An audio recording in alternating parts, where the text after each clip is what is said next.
So today we are actually sitting down and talking to Darlie Routier's half-sister, Danelle.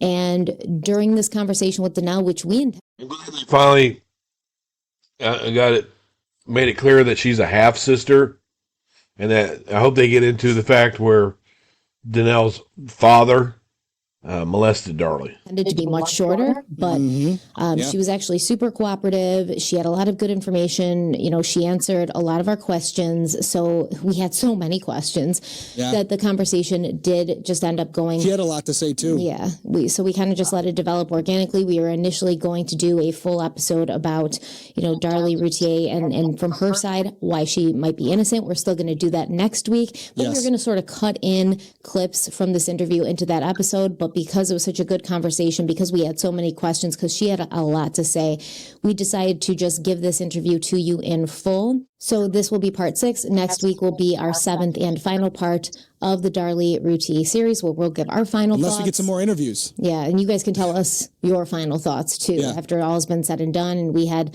you know, several episodes where we talked about why we think that Darlie is guilty. Now we have a few episodes where we can hear from Danelle and see why her camp thinks that Darlie is innocent. And next week we'll focus purely on why Darlie might be innocent, and kind of from that side what their view is on it and why she might be innocent and not guilty of this. So we're trying to give it a fair shake all the way around. Yes, we definitely, and you know, she was a little apprehensive about doing it. I told Stephanie, I got on the phone with her. I was trying to avoid getting on the phone with her because I wanted to keep it organic and I didn't want to discuss anything on the phone and miss it in the episode. I wanted you guys to hear everything. But we did talk on the phone, and I told her, listen or watch part 5. We're going to give our findings. I went into it not knowing what I felt. I now feel that your sister did it. If that makes you think that you don't want to come on the show, completely understandable. You don't have to. But that's kind of where we're at right now. But we're going to give you an opportunity to come on if you want and tell your side of it. We're more than open to it. We have no skin in the game. There's no incentive for us to say one way or the other what we think about her.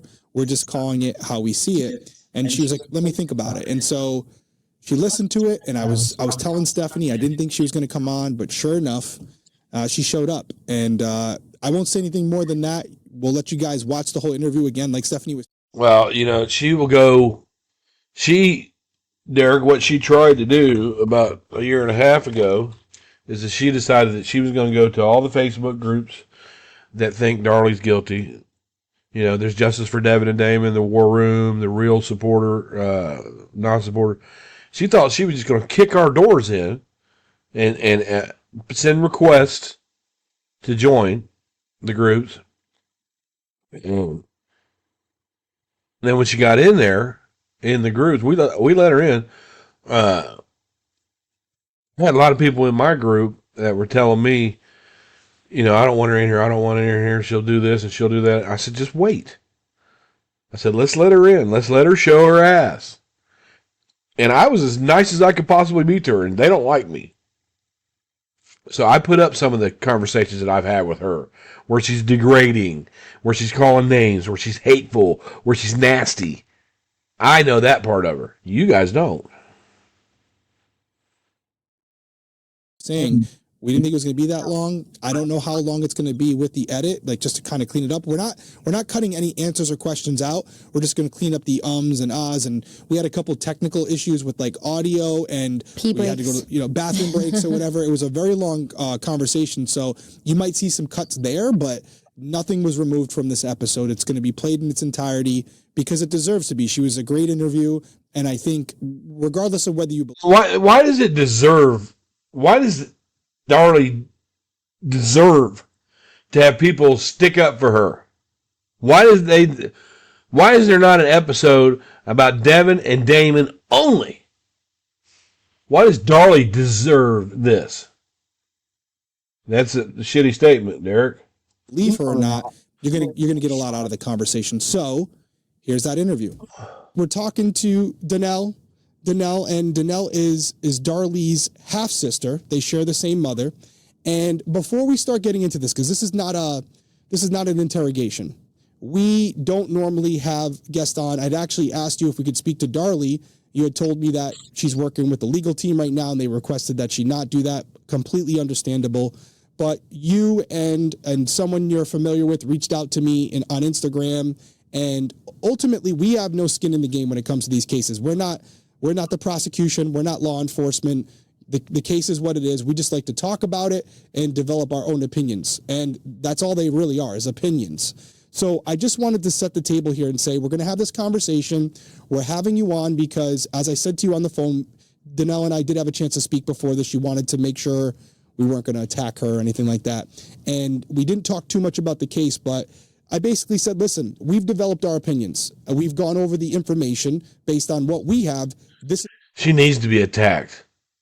When she comes with that bullshit, she needs to be attacked with the facts. And then if she slips out of the facts and starts getting personal, because that's what she does, she needs to be put in her fucking place about coming on social media and lying for her sister. Is what we feel. I don't want to give you any misconceptions about where we are right now. And I was transparent with you. Yes. But I said I'm always open to hearing a different side of things, and I reserve the right to change my opinion if I'm presented with new information. But it's not just about me, and it's not just about Stephanie. It's about the hundreds of thousands of people who are going to listen and watch this. And based on our comments, a lot of them believe that your sister is guilty as well. Mm-hmm. And so I think this... Most of them. Don't say a lot. Most of them. Is an opportunity for you to kind of give your side of it, or Darlie's side of it, maybe things they haven't heard before, not because we feel that you're right, but because we want to make sure all sides are presented accurately and people can develop their own opinion. Well, then you got the wrong person up for the defense because she's a fucking liar. Based on that. That's all you can really ask for. Yeah, it is easy to believe what was created in this case because of the amount of media coverage that really saturated the media coverage had nothing to do with the evidence in the inside of that house. The media can say whatever they want. Had nothing to do with the evidence inside of that house. Every form of media. You know, social media wasn't really a thing back then. It was the 5 o'clock news and the breaking news and every newspaper, all of that really was saturated pretty heavy with negativity about our family and about Darlie. And the picture that was painted of Darlie was not my sister. Like, it was as far from Darlie as I can even put into words. It would be the equivalent of somebody that you love and trust and believe with your heart 100% is being tore down and made to look like this evil villain, which is exactly what they needed to do in order to get the conviction that they wanted. She made herself look like a fucking evil villain when she decided to dance and spray silly string, when she decided to take the stand against her attorney's advice. You know, I talked to Juror Rena Way, and they said that she was on the stand for a minute, and then they took a break. They had to take a break, and they come back, and Darlie was crying. That's because Doug Mulder chewed her fucking ass for thinking she could talk her way out of this shit like you are. And they did a really good job at that. I mean, Greg Davis was a mastermind. He definitely laid Thank you, mastermind. Out really thick about all of the negativity that he could associate with Darlie. And I think that there was all of the negativity that he could associate with Darlie. So that means he didn't make up something. There's some negativity there about Darlie that he could use. And that's what he did. Stuff leaked purposely from the police department. We did see a fax that was sent over to the Dallas Morning News that came directly from the police fax phone number that they had. So there was stuff that was being leaked in a very purposeful way to make Darlie. If you're going to leak something to the media, you're going to leak it, right? You're not going to leave your phone number. They called and told them. They didn't leak anything. Look and sound like she was this evil person. And it was that what they created to tell about Darlie was created based on complete fabrications and people that didn't know Darlie. Everybody's lying. Nobody knows Darlie. Everybody's lying. They all have to be lying. Everybody has to be lying. Not Darlie, though. Greg Davis never spoke with anybody that knew Darlie on a personal level outside of maybe Basha Jobel, which was... Well, he's not supposed to. One of her very good friends, one of Darren's coworkers. I want to say something because you bring up a good point and even the direction you're going here. And I think I said this to you on the phone a little bit, but we have to all remember, and I'm talking to the audience here, you're not in prison for killing your children. You are a sister defending her sister, someone that you grew up with, someone that you love dearly, and I can respect that. And I think So somebody came on here and defended Ted Bundy or Jeffrey Dahmer or Dylan Klebold. That'd be all right, right? It's the same fucking difference, Derek. most people can relate to that and would probably do the same thing. But you do. No, they would not. And see, that's why this is where I can do this. I can, because I know what it's like to have someone in prison for life that killed a child. And at first, I wanted to believe him, right? My very first post, because I had been doing true crime before he did this. And a lot of people saw it. I had a bigger channel back then. And my first thought was that he did it. That was my first initial thought, was that he did it. So I started posting about that on Facebook. I think he did it. I had Darlie supporters that were messaging me like, hey, don't do that. You don't know if he did it or not. My first initial thoughts was that he did it, and he kept telling us he didn't do it. He didn't do it. I wanted to give him the benefit of the doubt. He'd say this. I'd go look at the evidence, and it just doesn't. No, he did it, and he deserves what he got. But I love him. Seem like a rational person, or I wouldn't have you on. I kind of wanted to speak to you too. And we're going to get into all the things. Just so all you guys know, Danelle sent me a 28-page she said this is some light reading, and this is basically their entire defense or a lot of their arguments for it. But I don't. Who wrote this? This wasn't you. This is somebody else, correct? Which one are you referring to? I sent you 2 documents. The points of innocence, Okay. which kind of broke it down. That was created by myself and several of my friends that we just kind of bounce things off of each other. Anna Sullivan and a few of my other friends, Diana and Kathy Ramsey. Okay. Anna Sullivan, right? Anna Sullivan of Pampa, Texas, is one of her friends that constantly blames Darren. But that was one of her friends. She's also a person who misrepresents herself to the public by saying that she's a private investigator, and she's not. All right? Diana Lohman Patterson is Jamie that comes on Rich's panel. She's a psychic. And she has visions of 2 men being in there, and Devin and Damon fighting with that man, Darlie falling off the couch. Okay? And then Kathy Ramsey.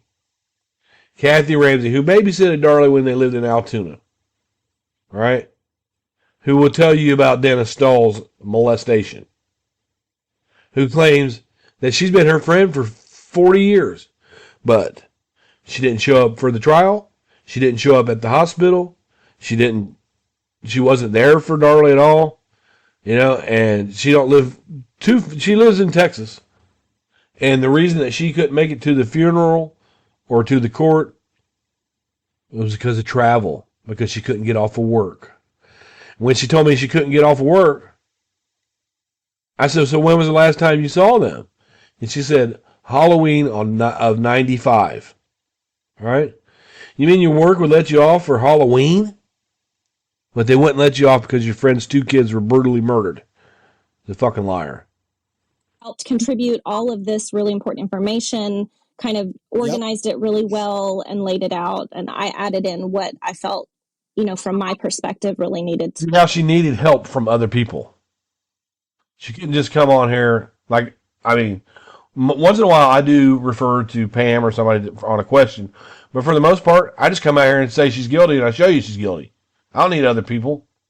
None of us need other people. Be added in there, like the personal things. But that is not a comprehensive overview of everything. There's a lot more that we could probably elaborate on. It's a good start, though, because I read it. Good. And I think it allowed me, and I only bring this up because I wrote notes to a lot of what you said. I researched it. I had my researchers research it, and I wanted to make sure I had some information to talk about with you because you were talking about some things that we didn't maybe address on the show. Yeah. And the reason I was saying, as far as you defending your sisters, I think we can at least start from this point. And if we can start from this point, we can go any direction with this conversation. But I just want to make sure that we're all being honest with each other. And the reality is, Stephanie and I do not know what happened inside that house because we're not there. Do you? The reality is that Danelle does not know what happened in that house because she wasn't there. Agree that you also were not there. And so there is a 100%. chance you could be wrong. As much as you love Darlie, you could There's a huge chance she is wrong. Not could be. She is wrong. be wrong. So that really would fall in probability versus plausibility. Fair. Anything is possible under the sun. Okay. Like if I have two hands, then this could have been done by me. It doesn't make sense the way the state laid it out for Darlie to have completed these tasks in the way. She claims that it's the state that's laying it out, but it's actually not the state.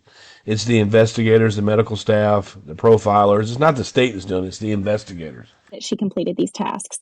It doesn't match their theory at all. None of the evidence does. And Well, let's talk about it Yeah, then. Let's get into it. Wherever you want to start, there's a lot here. I could ask you specific questions, but I don't want this to come off as an interview or an interrogation. Right. If there's certain things that you want to talk about, you talked about some of it on the phone. I'm going to give you the floor, and I'm not really going to interrupt. I don't know. He says he doesn't want it to come off as an interview, but it says our interview. Stephanie is kind of letting me drive this conversation because she was basically telling me the information. Yeah. So we felt it would be good for now you to tell me the information the same way she would. sure. And I think that's the fairest shake we can give you. I think that's fair. Let me just start out by saying I have nothing written to read from. I don't have a script devised. Neither do I. These are my notes. These are my notes that I typed up. Okay, so if I come through some information that you feel is questionable, or if you had questions about it, or Stephanie, if you have questions about it, please interrupt me so that I can clarify as best I can. Absolutely. Okay, Thank you. Absolutely. Of course. So they start out this whole debacle with creating a persona of a person that is this greedy, evil person that disliked being a mother and was inconvenienced by the existence of her children. And Well, they went by her own words. The boys are too much for me. She's inconvenienced. She's going to kill herself because she just needs some help with the boys. All right? She was inconvenienced by it. Her own journal debunks what Danelle just said. didn't want anything to do with her children. Nobody said that she didn't want anything to do with her children. But it was noted that they were in the neighborhood running around by themselves a lot by different neighbors. And it was noted that they would climb in and out of that back screen, and they'd take the screen off, put it in, and go in and get popsicles because Mommy was sleeping a lot. Devin and Damon would go in that back screen, and they did take it off. But it was quite the opposite. Darlie lived, breathed, ate, functioned in every capacity for her children. She lived, breathed, and functioned for her children on Mother's Day when she sent her children off with the man who molested her from 8 years old on, so she could go with her girlfriends to see male dancers at La Bear. Was she, was her kids on that day when she sent them with a child molester? And was absolutely the best mother that I had ever met, and probably still to this point remains one of the top mother figures in my life. Well, you got a problem right there. She included her children in everything she did. She kind of worked her whole day around her children. Were the kids there when the male stripper, the meat master, came to their house to dance around for you and your sister and your mother and Beja and them? Was the kids there for that? Were they involved in that? If she was somebody that didn't want to spend time with her children, she would have sent them off to daycare the minute summer was called. Well, here's the thing. Read her diary. It says Damon has been with his grandmother all week now. They would have been enrolled in a daycare, and Darlie would have People who don't want to deal with their kids, they just put them in daycare. been doing whatever it is that they thought Darlie would have been doing. But instead, Darlie stayed home with the boys and with Drake and provided them with as much entertainment as she could. The day before all this happened, June 5th, 1996, Darren's car was broke down and had been parked at a dealership in their parking lot.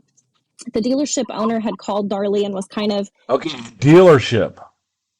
Okay, Barry Five, and people think that it was parked at Barry Five's. He did not own a dealership. He didn't own a dealership.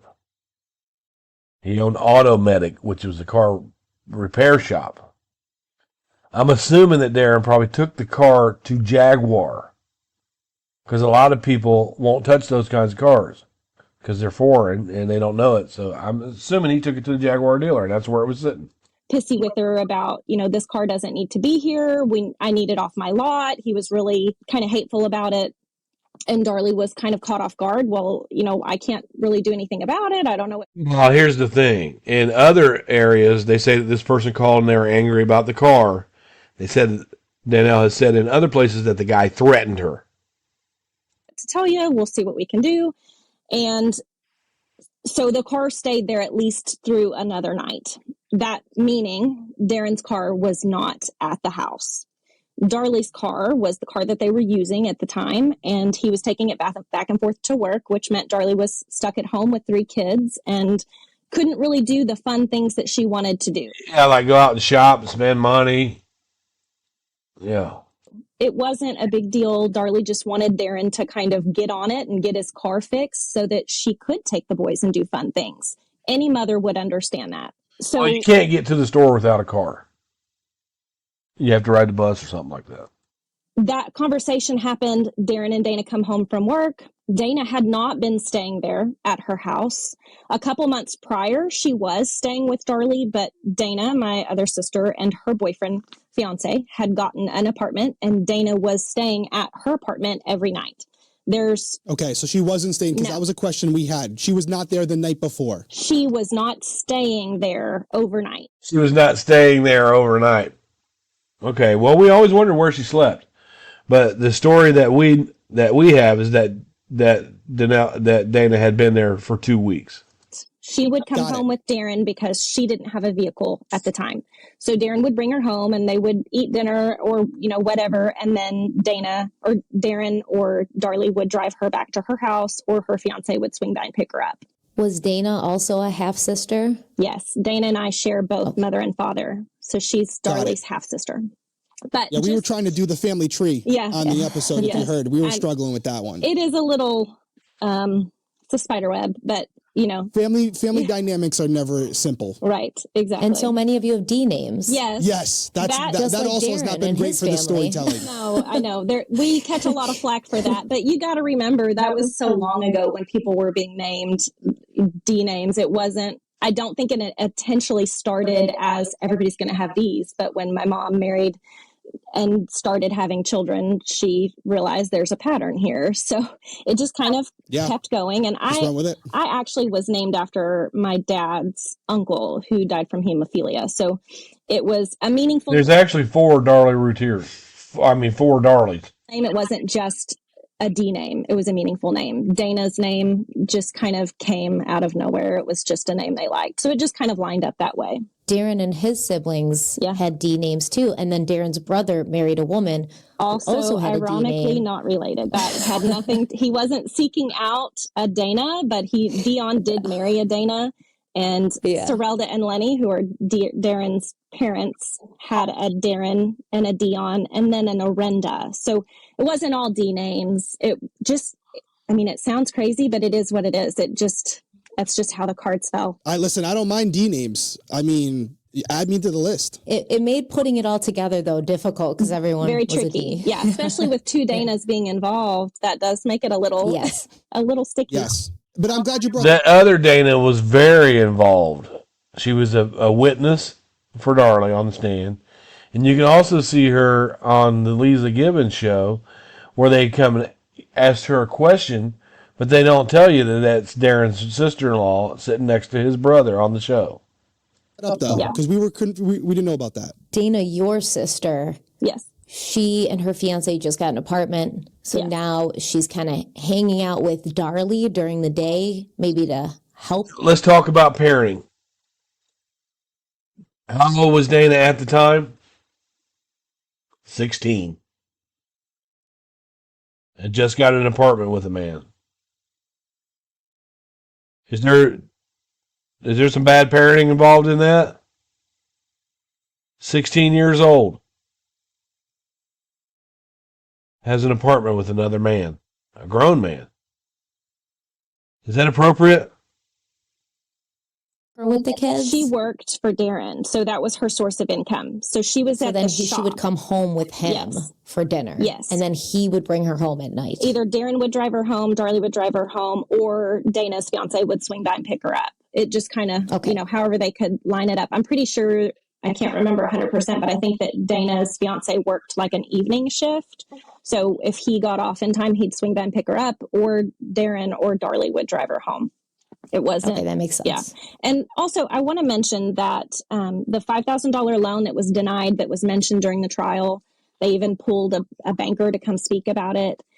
That was not for a vacation. Their vacations were paid for. Their plane tickets were paid for. We actually used their plane ticket. They used some of their plane tickets to bring people in from Altoona to be at the graveside celebration. That were already bought for the boys to fly in my mom's sister and her family. So those tickets were already paid for. It wasn't a loan to pay for a vacation like it said. And it did say that on the loan paperwork, but... Oh, so they lie when they're even trying to get a loan? Darren lies about what it's for? That's because they don't typically give you a loan to buy your sister a car. And yeah, we knew that he wanted to help her get a truck. The goal was to get Dana her own vehicle so that she didn't have to rely on Darlie and Darren to drive back and forth to work. Just like when Drake started driving, they took donations from supporters to buy him a truck, even though Darren had a damn near $1 million house at the time. Benefited Darlie and Darren, and it would have benefited Dana. It was $5,000. She could have paid that, or he could have taken it directly out of her paycheck. It was kind of an easy option. The next week, my mom went and got a loan, and Dana ended up having a vehicle after that fact. So the $5,000 was to buy Dana a car. Correct.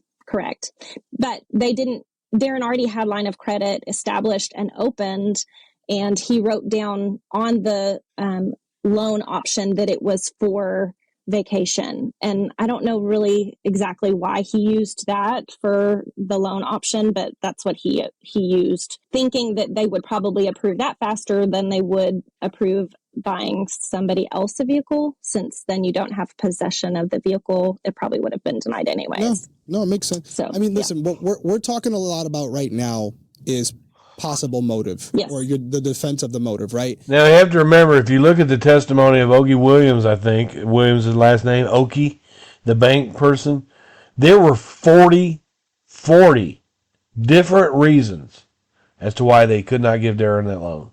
40. And for me, always as an investigator, I'm always concerned with the why. You want to know the why, especially when you're trying to tell a story at trial. I think it's more important for the prosecutors than it is for the investigators. Yeah, we want to try to understand it, but really we should be focusing on the evidence itself. And if Darlie did this, right, to me, there is no rational motive. There is no explanation, right? There wouldn't be. How could you rationalize the irrational? So I would like to focus, if you're cool with it, on, there's a lot of points in here that you guys made. Like you said, we can't go over all of it. I'm not going to hold you to everything. Like you said, you don't have any notes in front of you. But there were a couple things we discussed on the phone that were interesting, and I wanted to make sure we talked about them here. And they're more about the evidence, because at the end of the day, it comes down to the evidence. And you said already the evidence doesn't align. So I can kind of cue you up to some of the things you said, and then you can elaborate on it. I don't want you to, and if you need a second to look up notes or whatever, we have no issue with that. But I'll throw it at you. The 3 points that I have that I really want to make sure we cover. And if there's something else that jogs your memory and you're like, oh, I want to talk about this piece of evidence as well, I'm open to it. I probably have notes on it. Yeah. So you cool with that? Yes, sounds good. Okay. So the first thing I want to talk about, which is a big point of contention for me, is Darlie's wounds compared to Damon and Devin, because you have here, and I'm just going to read, I basically wrote down exactly what you guys said, and you can elaborate on it. But what I have here is, many people like to claim the wounds were different from the boys. However, Dr. Dilwan definitely calls them stab wounds, the same verbiage he uses when referring to Damon's wounds. That is that correct? They were stabbed. Well, what she's talking about is the contention from the profiler from the FBI, Alan Brantley. It's not that the wounds were different. It's that the method of attack was different. The wounds were different. Darlie had sliced wounds. The boys had deep penetrating wounds into their vital organs. They were different.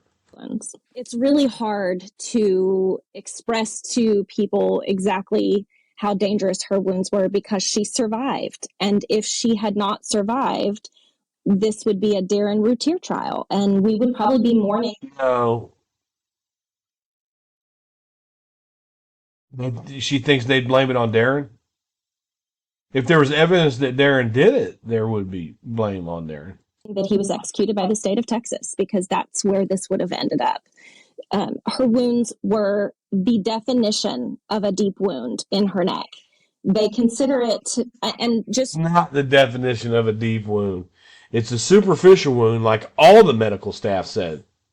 For reference, backstory, so everybody understands, I'm a registered nurse, and I have really dug into all of the medical side of it. I've dug into the entire case because I'm not going to put my name behind something that I can't verify. I have probably been more skeptical than anybody on this entire earth in regards to this case. It's my life. So with Darlie's wounds, they very specifically say that the incision on her neck, or the stab wound is what it's called in all of the medical records, that was actually through the platysmus muscle, which is a very thin muscle that goes across. No, it was not through the platysmus muscle. It nicked it. It wasn't through that muscle. Your neck kind of helps with the control of your neck. It covers a lot of very important vital organs or vital structures that without we would die or have no function. It did actually dissect through that platysmus muscle. That is the definition of it. It did not go through it. It went into it. Read the testimony. Had it went through it, it would have been a deep wound, but it did not go through it. It went into the platysma. Deep wound. If the platysmus muscle is breached, it makes it a deep wound to the neck. It was breached. They sewed it back together. They did not sew the platysma back together. They sewed the wound back together. It wasn't just nicked. They had to sew it back together. That's was nicked, just like they said. Significant in itself.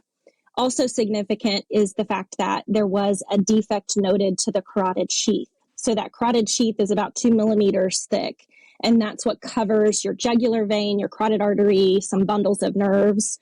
And that was actually, it had a defect in it per those surgeons. And really, those are the only people that saw her wounds prior to them being patched back up. That in itself is also very significant. Had Darlie had not been wearing that necklace, it's very likely that it would have gone that additional 2 millimeters, and she would have bled to death before the 911 call was over. Okay, here we go again with the necklace. All right, the necklace had nicks, 2 nicks in it. It was a used necklace bought from a pawn shop. Here's the thing. Gold is very, very hard to slice.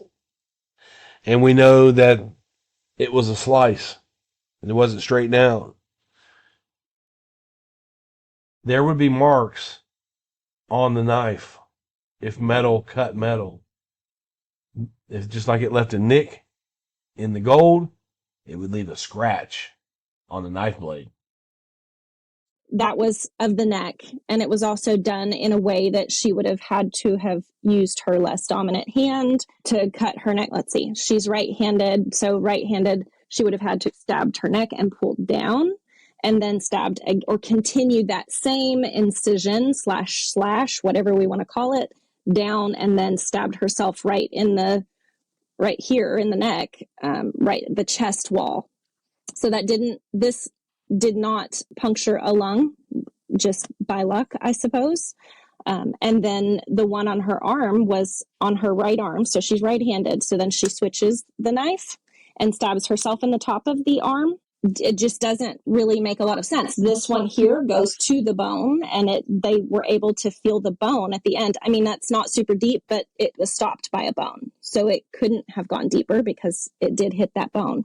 So the wounds that Darlie received were definitely stab wounds. They were inflicted by a knife. They definitely line up with the same murder weapon that was used on the boys. The only difference is the fact that you have a 30 or 40 pound boy versus a 130-pound woman. And it is my belief that Devin was probably asleep when he was attacked. I think that he was stepped on.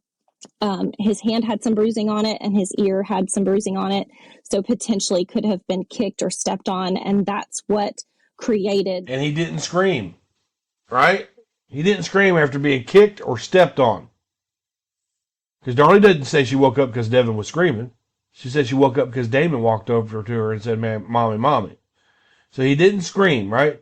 He just woke up in the middle of the night because somebody's stepping on his hand and kicking him in the ear. But he didn't scream. This storm that unfolded. The fact that Devin was awoken with these wounds, or, he was sleeping when he was attacked. And I do feel like Damon was the same way. His wounds were on his back, and he was most likely sleeping when he woke up.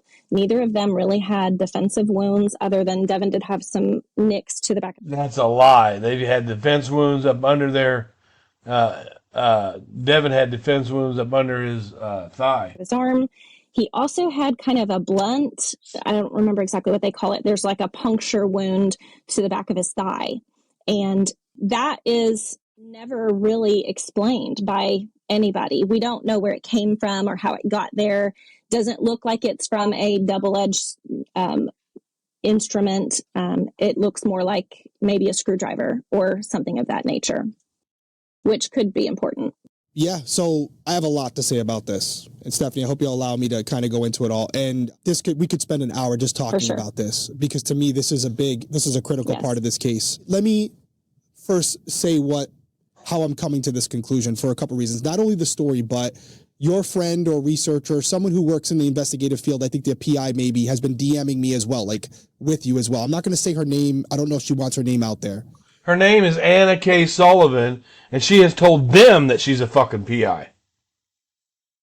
But fortunately, unfortunately, however you want to call it, she sent me a Google Doc of photos of the boys that are not publicly available. They are all publicly available.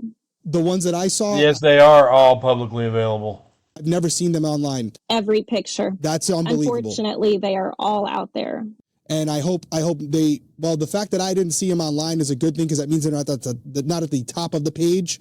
But the photos that I saw were them after the fact, cleaned up a little bit. You can clearly see the wounds. Once I got the doc, I had, she apologized even after, because I wasn't expecting to open it and find that. It was about 2:00 in the morning, and it was an unsuspected surprise. But that being said, once I see it, I got to see it, and I got to look through it, and you got to put emotions aside. Yeah, what Derek doesn't know that we know is, one, that Sully's lying about being a private investigator. We know that. 2, she has a history of heroin and meth use. 3, she has a history of mental health incarcerations. These are things we can prove with her own words. I didn't just kind of go through it, and I did.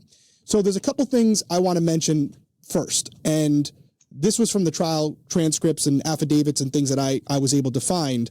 And I just want to mention for our listeners and viewers, I'm not debating you on this. Dr. Dewan did say testified at trial, he referred to the cut as a slash. He did. In trial, he referred to it as a slash. He went on to testify that the wounds were superficial, meaning the stab, quote, did not penetrate any of the deeper structures. Now, you're a nurse. I'm not disputing what you can get back at me on that. Just let me go through this and then just hit me with it. Just ask her what a superficial wound is. Watch. That was that, but that's not even really what I'm focused on. The things that I'm focused on is not the significance of the wounds themselves. So she's sitting there saying that these are stab wounds, stab wounds, stab wounds, but the attending physician said it was a slash. I think a lot of this is interpretation of the wounds, and we can get lost in the weeds on that. To me, what's really important is when I looked at those photos and I looked at the intent behind those stab wounds, behind those puncture marks on those two little boys and compared them to Darlie's, they are different. They Thank you, Alan Brantley. are very different. One is direct, multiple times, direct in the back, chest. There's no doubt, as a nurse, you know what that person was intending to do. And yet, with Darlie's wounds, let's even say for the sake of this conversation that I concede, they are stab wounds, right? Let's just call them stab wounds. They are still different.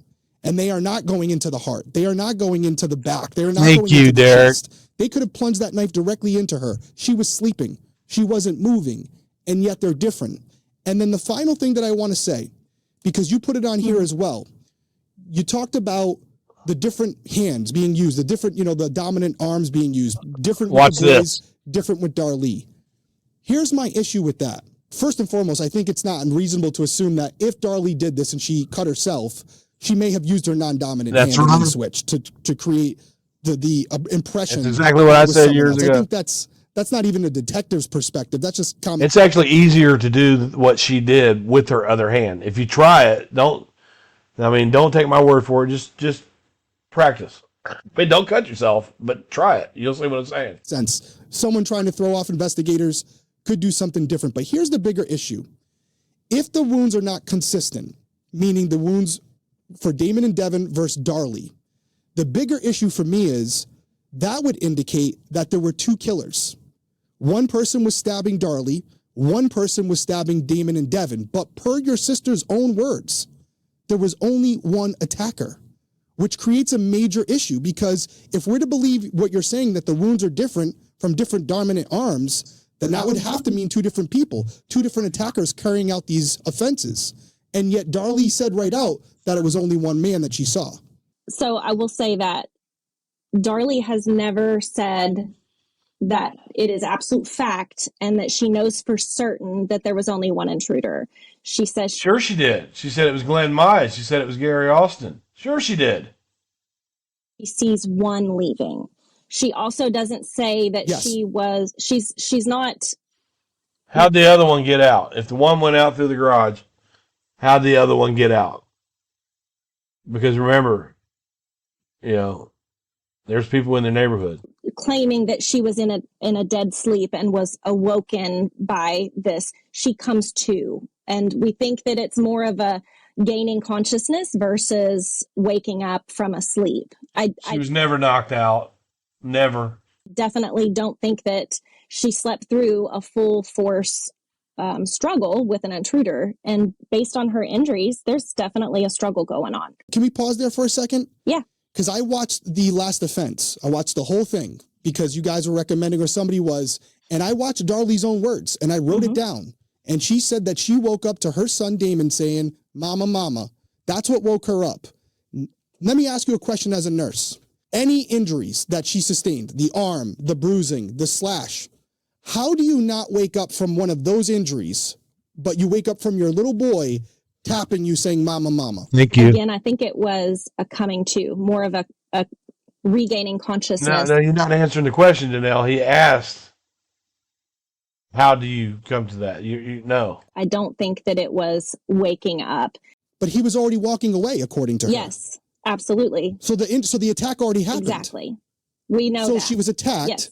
Didn't wake up, but then woke up from her son. She has no memory of a struggle with the intruder. She has no memory of that. I was fighting. At least acknowledge how that's a struggle for me. Well, sure, I get it. But you guys both say yourself in some of your earlier podcasts that your brain protects you from certain things. And I have, unfortunately, because of this case, I have been a true crime researcher since it really all kind of unfolded. And I can tell you that it is not uncommon for somebody that is attacked to, one, not feel those attacks, not know that they were just cut, and two, be able to lose certain bits of that memory. Like you can be attacked and have no idea that you were ever stabbed and follow through with the rest of what you were. She sure remembered he went out in the garage. Go out in the garage. He went out in the garage. Away from Damon. Trying to do, or what you think is most important at that exact moment, and you don't even know that you've been stabbed or hurt. That does happen, and that is very plausible. I hear you, and we don't have to keep going back and forth on it. I think it's one of those things where people are going to have to decide. Sure. The problem for me is she woke up. She didn't wake up from any of the injuries that she sustained, but she woke up from a light patting from her son, which to me is contradictory of that ideology that you're presenting. If she didn't wake up for the cuts, why did she wake up for the kid? Again, we don't know we don't know the order of the events. We don't know that she wasn't actually physically awake. She doesn't have memory of it. So it's very much that, that blank area. We can't fill in the details because we don't know. And if Darlie was really trying to lay out this fabricated story, don't you think she would know every single detail to create a very... Well, she faked stuff. You say she was disoriented. She didn't know what was going on. She wasn't aware. She was coming halfway out of her sleep, blah, blah, blah. But one thing she noticed, there's nothing touched. She was aware enough to know that her jewels were still there. There's nothing touched. She was alert to that. Plausible explanation for all this stuff instead of all these unknowns? If you're asking my honest opinion, and Stephanie, I want you to weigh in here because I feel like it, whatever, but I feel like in my professional experience, when offenders learn about the evidence that detectives have after the fact, they change their stories to fit that. They try to give as little as possible at first. It's exactly what they did. They changed their story. They both changed their stories when they went in and realized that sink was gone. Then all of a sudden, oh yeah, she was bringing towels. They changed their story to fit the narrative. And when Greg Davis had Darren on the stand, he even told him, he said, every time we come up with something, you come up with something to counteract it, don't you? After you've heard about it. And then they will add on to that as time progresses when they start to realize the direction law enforcement is going. That's my own anecdotal experience. So I feel like in the beginning, offenders always start with as minimal amount of information as possible, because the less you say, the less that can be cross-referenced. I was asleep. There was a man. He went out that way. He dropped his knife. That's all she gave. With evidence. And not just more a vague understanding of it, not specifically in any case. So, Stephanie, anything you want to add in there? Because I know, listen, you were telling me the story. You know more about this case than I do. This is just what I had looked into. I know that there's some speculation, I don't know out there, of supporters, and I don't know if you feel this way or how your camp feels, but is there any speculation or belief that Darlie was drugged under the influence of something that evening, and that's why she was maybe slow to wake up? Nope, her toxicology shows that she wasn't drugged. The effects of this thing were wearing off by the time her son kind of nudged her, and that's why she was able to wake up from that and maybe not during the attack. Is there... Why would an intruder take the time to bring a xylene-filled rag or some kind of drug to the crime scene? They're going to do something with it. Why would they bring that? But not bring their own knife and not bring any gloves. They're going to bring this potion of chemical that can knock someone out. All right? Which by itself alone is if you're going in because you're set to do a robbery, you're not going to worry about bringing something to knock somebody out. Speculation of that from your side. Again, it's possible for sure. Like there's that, probable versus possible. I do know that one of our team members that defended Darlie, Lloyd Harold, felt like it was very possible that she was drugged in some form or fashion. Apparently you can make chloroform with like stuff you find under your kitchen sink. I wasn't aware of that, but chloroform is also not found in your bloodstream. You have to have a very specific test for that. You don't need a very specific test for those burns that it would leave around your lips and mouth. I don't think that was even thought of. And I don't know how long it stays in your system either. Was there blood taken at the hospital? Yes, they did run a full panel, and the only thing that came back was she was on the diet pills, which showed up as like a amphetamine, I believe. But she had a prescription, Adipex. And then she was prescribed that from a doctor. Yes. And she wasn't on any antidepressants, anti-anxiety medicine, nothing. Okay. So you also remember that back in 1990, postpartum depression wasn't really talked about. Nobody really knew about it. Like, we didn't warn our patients that you may feel down the next 6 weeks. Like, that wasn't something that was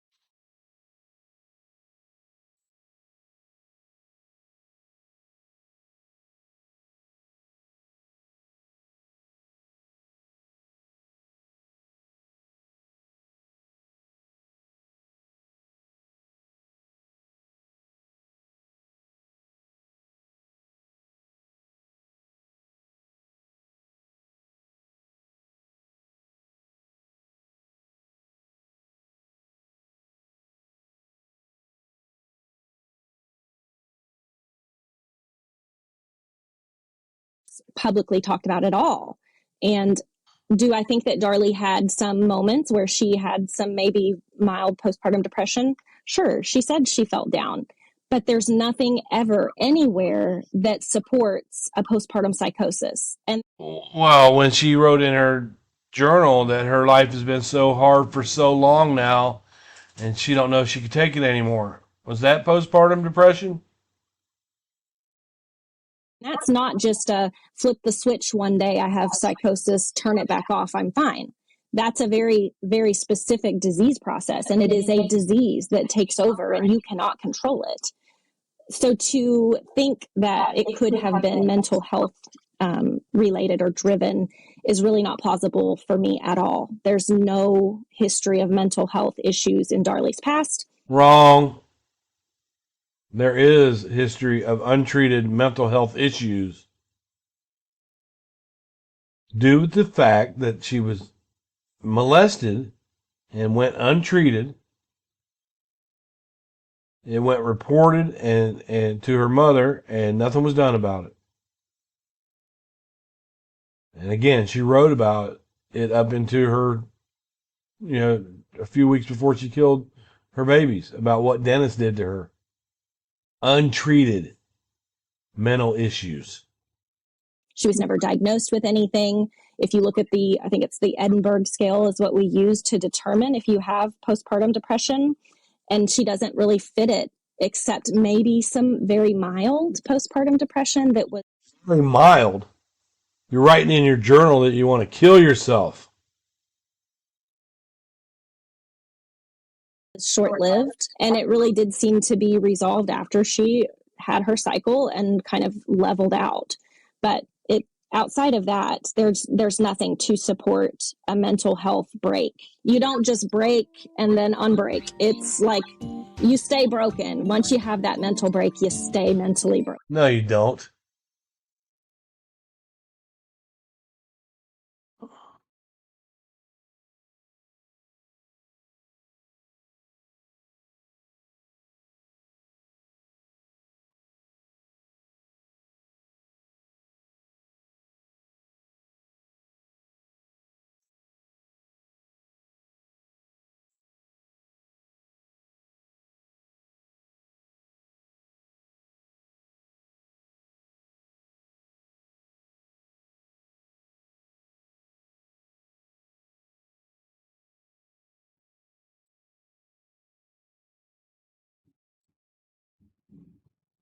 Now we know that Darlie had the childhood abuse, trauma, violence. There was fighting in the house where she grew up, and there was childhood abuse for intermittent explosive disorder.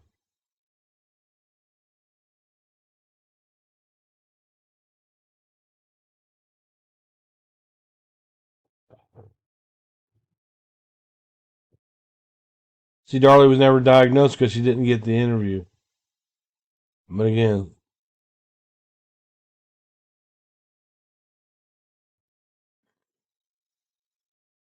intermittent explosive disorder, y'all look it up.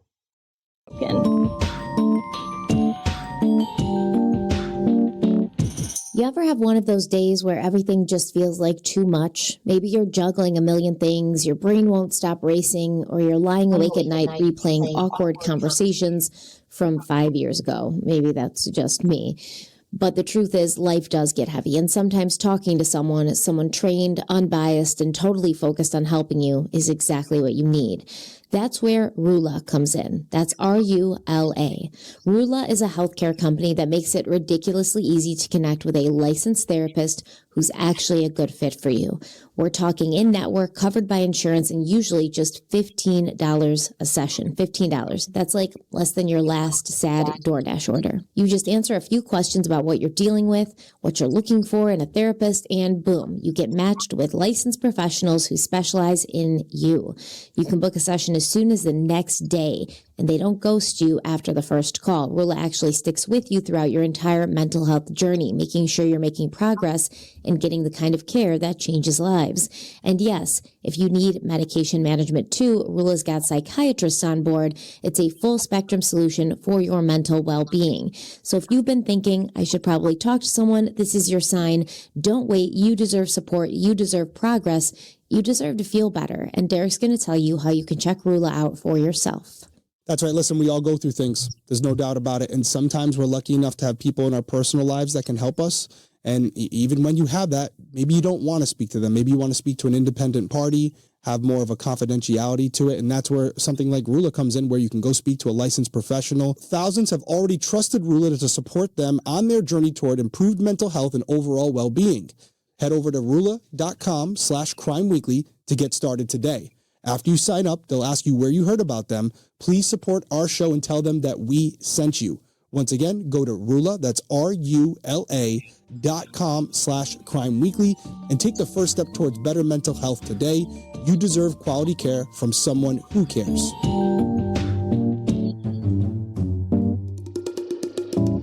Looking to buy your first car or home? Understanding your FICO score is key to achieving your life goals. Knowing your FICO scores helps you apply for loans with confidence and avoid surprises. With MyFICO, you get access to your FICO score, credit reports, 24/7 monitoring, and alerts on the go. Take the mystery out of your score and get your FICO score for free today. Visit myfico.com/free. That's myfico.com/free and discover the score lenders use most.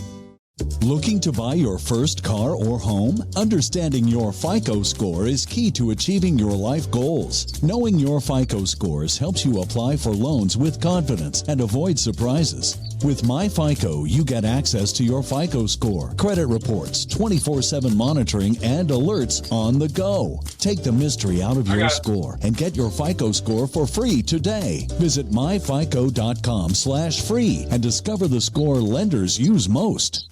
I mean, I also do want to point out that having postpartum depression, hundreds of thousands of women have postpartum depression every year. They are not doing this to their kids. Even if she did have postpartum depression, it's nothing to be ashamed of. It's nothing to immediately assume that it would make her violent towards her children. I've had postpartum depression. It's very, very common and difficult. Yeah. Except for they lie about it and they downplay her postpartum depression. When she was depressed in the months before her sons died, what was her main issues? Like, what was the thing, or what were the things that was sort of driving that depression? Was it hormonal and she kind of just felt off and she really didn't know? Thing was her kids, and she writes about it in her journal. Why? Or was it a specific trigger? Like, were relationship issues, money issues, just stress from being a young mother to 3 young children, the normal pressures that you kind of just feel overwhelmed. I mean, I feel that every day. It's about the third thing I've had to buy because you bought that shit. Trust me. What was the trigger? Is hard. Adulting is really hard. is. And, when you're self-employed and your entire family's income is dependent on that, it is kind of tricky. A lot of pressure. Yeah, it is a lot of pressure. And you have children that want to do fun things, and you want to do fun things with your children and for your children. And so, of course, there's going to be some stress related just to being self-employed.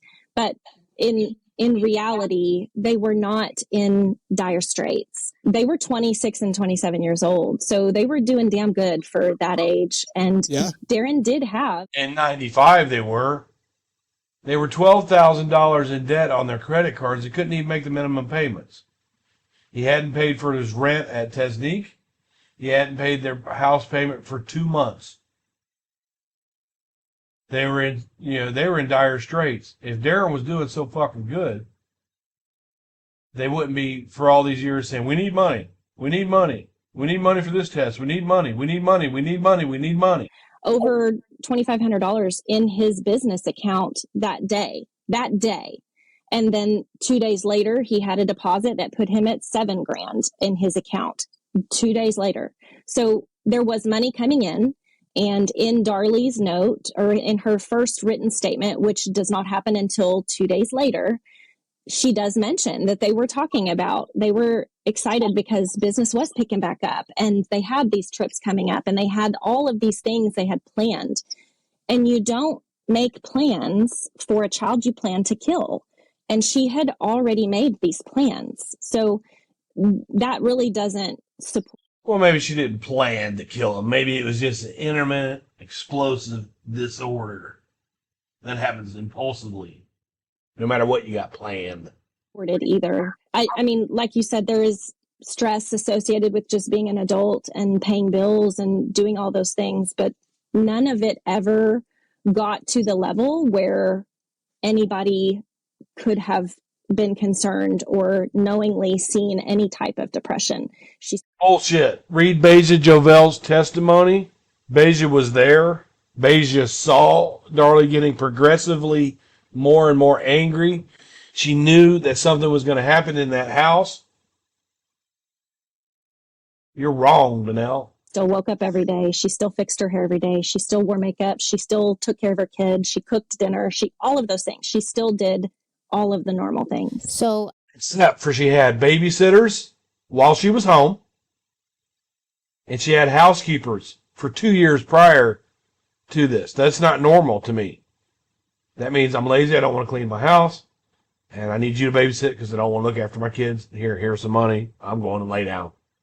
I want to address two things really quickly, and before I do, I want to say this is not personal towards you. I have a sister. She is 7 years younger than me. She's my best friend. I could never, even if there was every point of evidence saying that she had done something, in my head, in my heart, knowing her, having grown up with her, I would still say absolutely not. And I would defend her until my last breath. I completely understand. And I think you're so intelligent. You're so well spoken. You clearly know so much about this case. Oh God, no.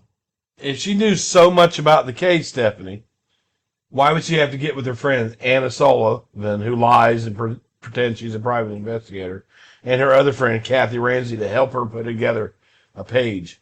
If she knew it, she wouldn't need their help. And you know something that is, I think, even more important, the dynamics of Darlie, Darren, her family, what things were like behind the scenes, which none of us could ever understand as clearly and accurately as you do. To talk about the financial situation, yes, I do believe that Darren had that $2,500. There was more money coming in, but you do have to admit, based on the life that they were living, right? Based on the mortgage and the car payments and everything that they had going out, what they had coming in was not adequate for what they had going out. You know, I can't really agree with you on that, only because there wasn't.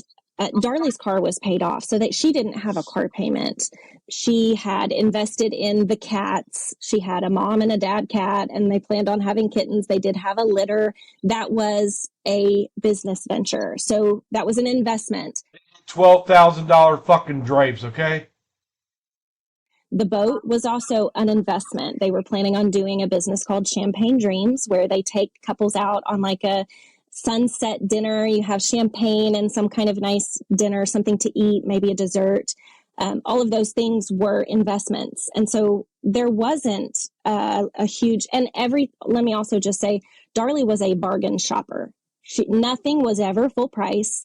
Everything was always either used or from the pawn shop or on clearance. And even to just like that necklace from the pawn shop, which was already damaged, was why somebody probably pawned it.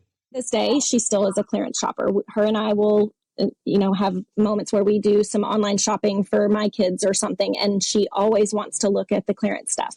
That's just who she was, because she was raised kind of frugal. We were very lower middle class. And Darren was not new money. He did have a fairly well-established family, so he was not new money. Darlie was more on the newer money side, but also did so much for everybody. That's kind of what took precedent, was making sure everybody else had what they needed before she had what she needed. Kind of, typical mom. So on that note, I think it's interesting. I've never heard about this business plan with the boat, and it sounds great. Honestly, I think it's a great name.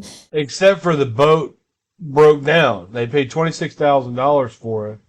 And the idea was that was the idea, Champagne Dreams. But the boat was broken, and Darren couldn't afford to fix it to get that business off the ground, which is one of Darlie's stressors. Great idea. On that note, when we're trying to look around for motive for the people who believe wholeheartedly that Darlie did this, and we're trying to figure out what would the motive be, if you've got all of these business ventures coming up, plus, Darren runs his own business, Darlie's working for that business, like you said, so many family members did too. So this business being successful is very important because you're taking care of a lot of people who are close to you, who you care about. And then you want to start this other business, and then the cat breeding business as well, which probably Darlie kind of spearheaded that. Yeah. When you have all of these business ventures coming up and you want them to be successful, Darlie would not have maybe necessarily been able to be as present of a mother at home if all of these things are coming up. So once again, that kind of goes back to the motive of 3 young kids is a lot. If you want to kind of push yourself, any working parent, much less a working mother, knows when people tell you, oh, you can have it all, you can run your own business and be a great mother. You can't. You can't. You have to sacrifice somewhere. And maybe there was something in her head at that point, which it was like, I don't want to sacrifice building these businesses and creating more wealth and more opportunity for my family. I have to sort of find a way to lessen the load somewhere.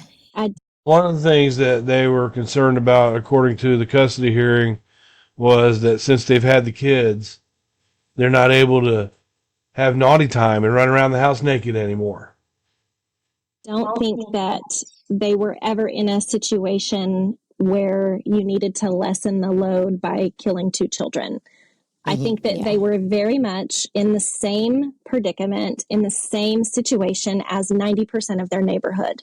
I think that it was the American dream, and they were 90% of their neighborhood was overextended.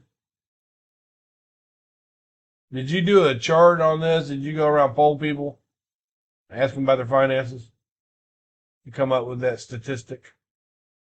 just doing what everybody else was doing.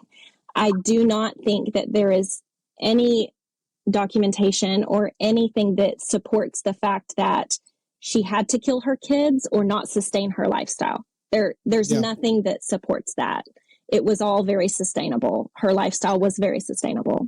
I agree with that, except for the responsibility. And that's, Darlie did right that she felt like so many people expected so much from her. And it was making her miserable. The responsibility, if you eliminate that responsibility, it has nothing to do with money. If you think about it, life has been so hard for so long. This is where, as investigators, you can get caught up because we can sit around a table for 3 hours and talk about the why. Yep. And here's something that all 3 of us can agree on. Whether it was Darlie, whether it was someone else outside the house, there's going to be no rational explanation that any of us can come up with that would justify the killing of 2 little boys. Nope. So although it's important to talk about with this particular case, especially if you're trying to prove innocence, we really got to talk about the evidence because the why, we're never going to be able to justify it. You're going to give your opinion of your sister. You know her better than us. It's your perception. It's your experiences. We can't dispute that, which is why, just like in any case out there, it's about the evidence that's already happened, the evidence that can't be altered. And yes, it's still open to interpretation, but it's a little bit more binary than the motive, the why. Personally, without going too much into it, I don't think it was financial in nature if she did do it. I think it was more a case of postpartum psychosis. I know you said you don't snap out of it right after. I could debate you on that. There are cases where that is the case, Lindsay Clancy being one of them. But I'm not here to...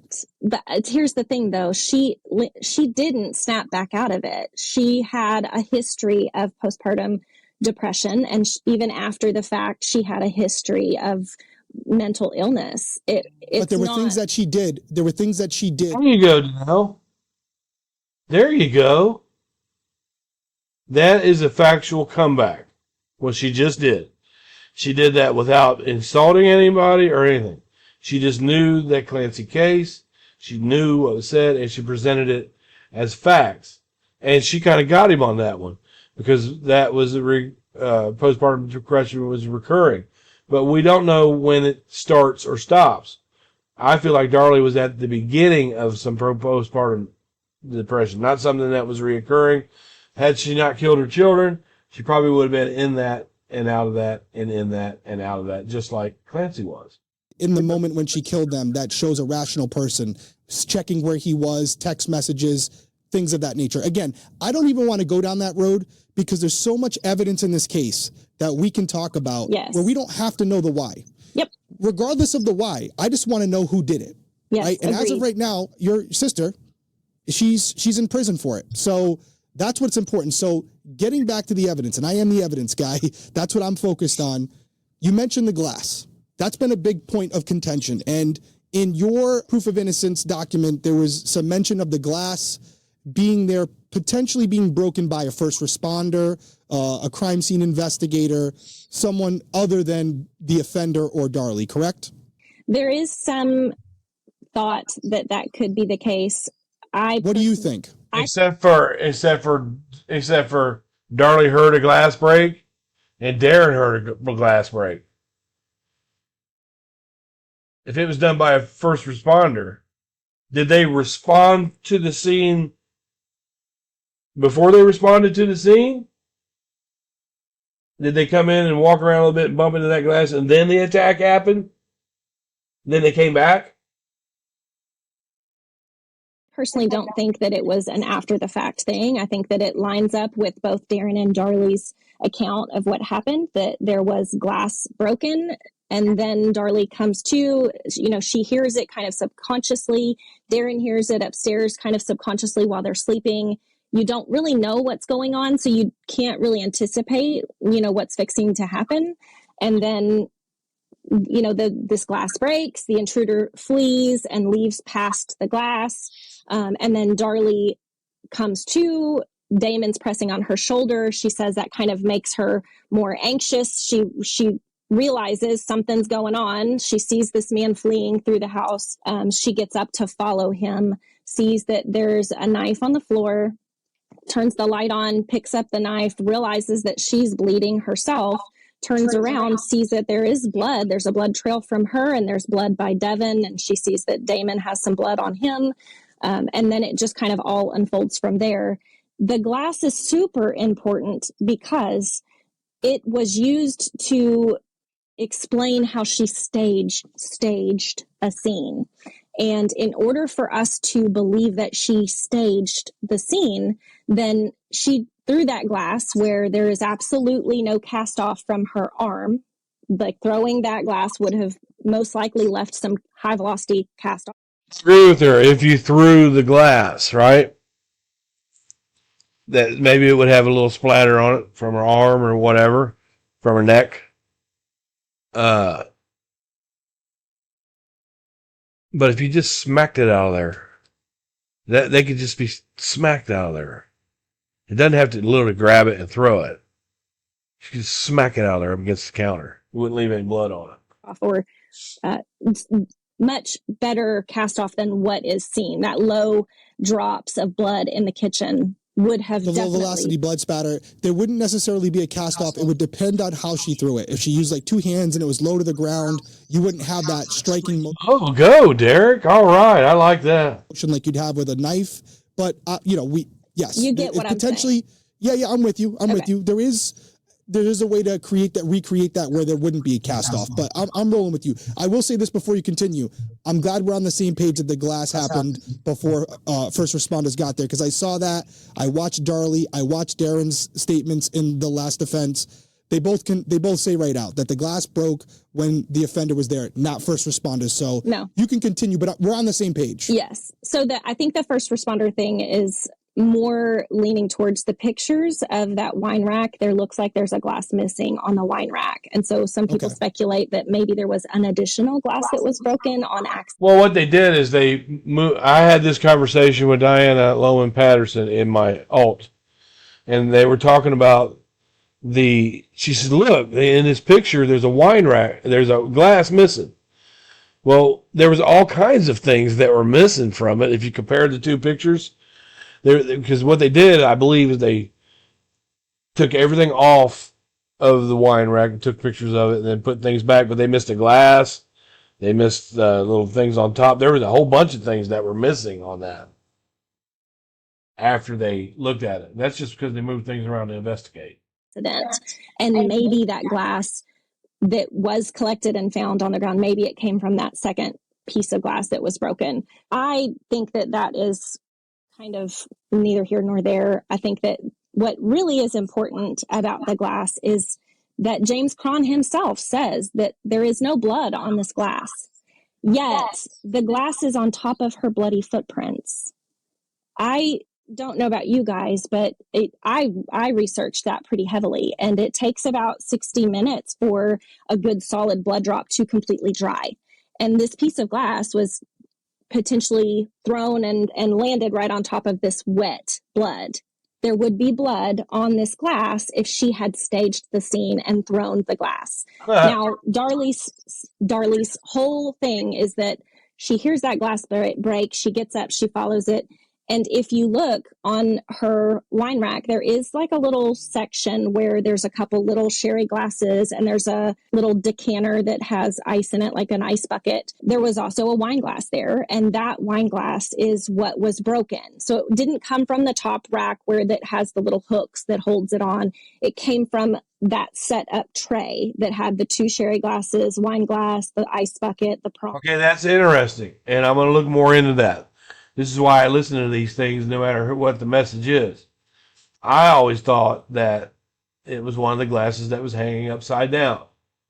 So did Kathy Ramsey, because I had a conversation with her about it in my alt, and she said, well, you know, that it had a safety mechanism where it wouldn't fall out there. To pick up your ice with. And there was also blood that was on top of that ice bucket. So it could have fallen. There was blood on top of the ice bucket? That's the first I heard of that. Over, hitting that ice bucket, that piece of glass breaks, and then it rolls off onto the ground. That's the first I've ever heard, unless I missed it. It's just not ringing a bell about blood being on top of that ice container on the wine rack. So I'm going to have to research that, but I don't think that's correct. You know, I'm going to be stuck on it. And if she's correct, I'll come out and say so. But I don't think so, though. So there was not this exaggerated huge amount of glass all over the floor at that point. James Cron comes in. He does a... Wrong. Darlie wrote herself that there was glass all over the floor. She literally quoted all over the floor. Danelle said, it's not like there was glass all over the floor. But Darlie's own written words say there was glass all over the floor.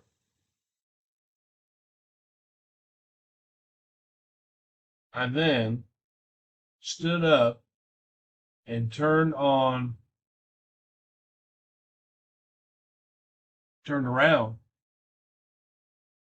and saw glass all over the kitchen floor.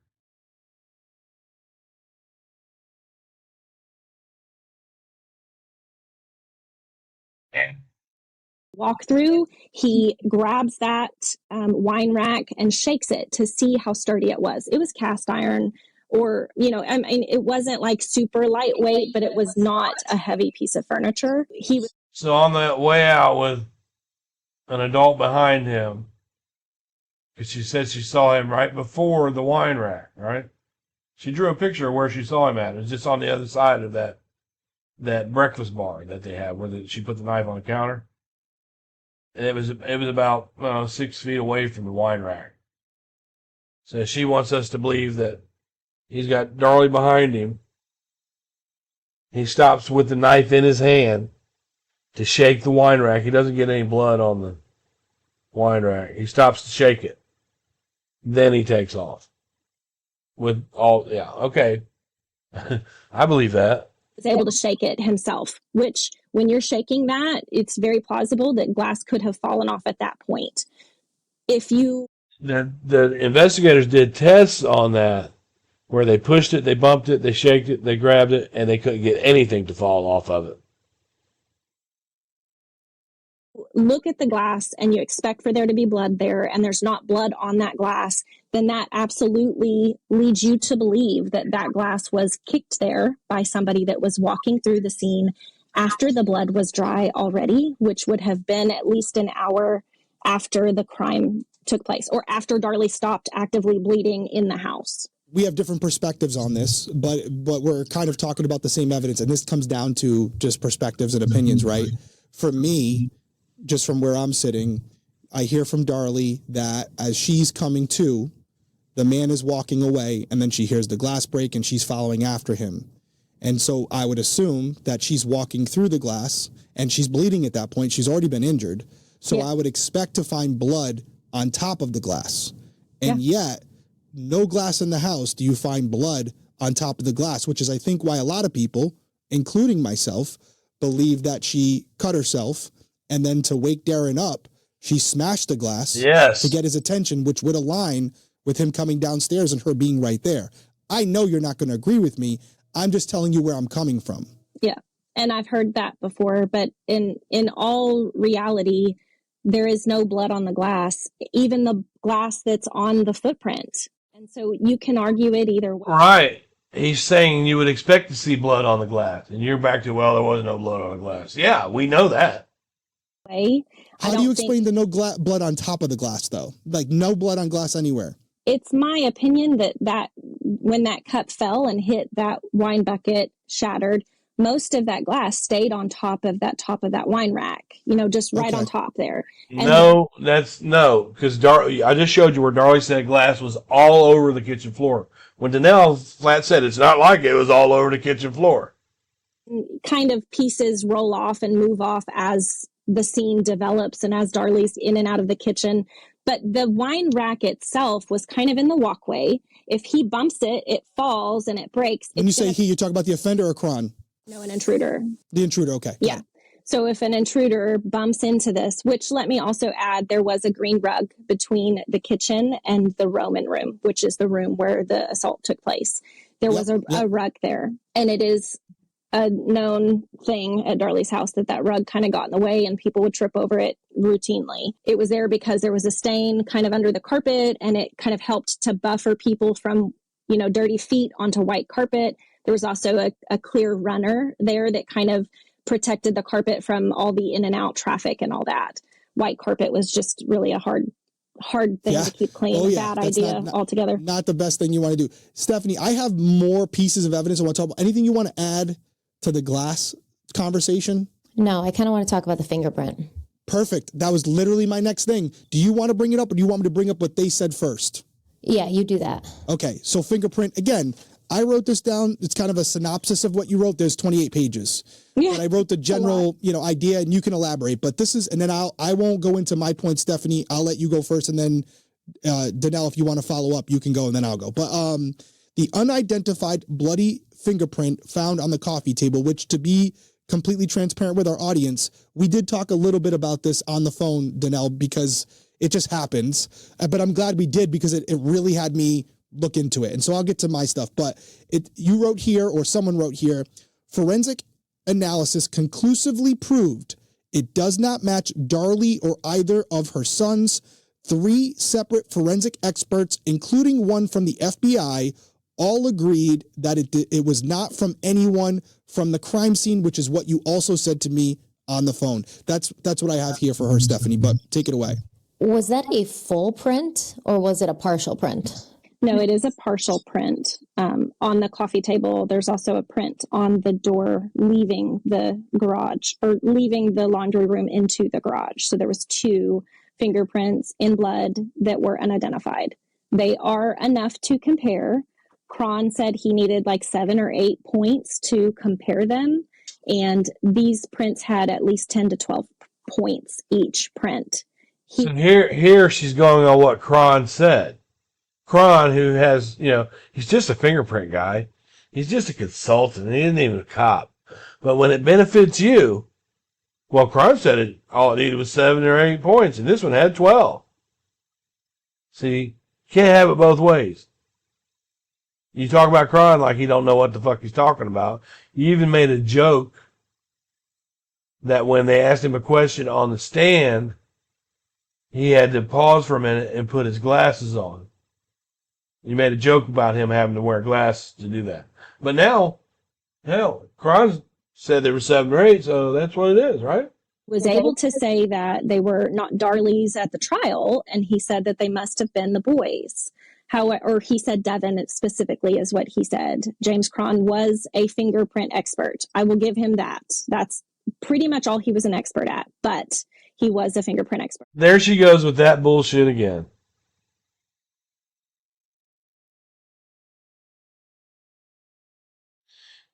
I would encourage people to look into look at my videos. Type in James Cron. It shows his extensive credentials as a commander of the CSI group there in Dallas, Texas. Well, in fairness, because I saw that, I wasn't going to bring this up, but he did work 21,000 crime scenes, 4,000 of them being death investigations. We got to give him a little bit more than just a fingerprint expert. Though. I don't know that we do, because... Yeah, you don't know that you do. Why? Thank you, Derek, for putting that in there. That's something that I sent to him. Let me just say this. He's counting it as 2.5 cases every single day his entire career. Yeah. So what? Probably more than that. They work more than one case. If you go to a child counselor, they've got tons of cases. Job and Family Services, tons of cases that they work every day. Is what it kind of boils down to. Because he consulted on a lot of them. He wasn't physically But he was a civilian employee from the Dallas Sheriff's Department. And so was Lloyd Harrell, was a civilian, right, employee. So is Dr. DeMaio that testified for Darlie at the time. He was a civilian. Next. To go over his for the audience real quick. I have it here because I pulled it up because listen, I call out bad cop work all the time. It's kind of my thing. So yeah, see, this is something I said to him. I don't know. I'm probably not the only one, but I told her. I said she's going to trash James Cron, look into the credentials. I also said she's going to change up what the wounds are, and he checked her on both those things. I don't mind doing it because they give the good guys bad names. So let me just run down what I have for him because I was like, hey, if she's saying something that's valid here, I'll call it out. I don't give a shit. Because she's not. So this is what I have. He was a consultant in the field of crime scene search, fingerprints, and physical evidence. He was a certified latent print examiner, as you said, and a certified senior crime scene analyst. He started as a civilian in law enforcement in 1958. He later became a sheriff's deputy who worked in the Identification Bureau. He then became a lieutenant, devoting his time to crime scene analysis. He worked over 21,000 crime scenes, more than 4,000 being death investigations. He has over 150 awards throughout his career and eventually became a professor as well. Burnt. Ooh, that's going to leave a mark, Danelle.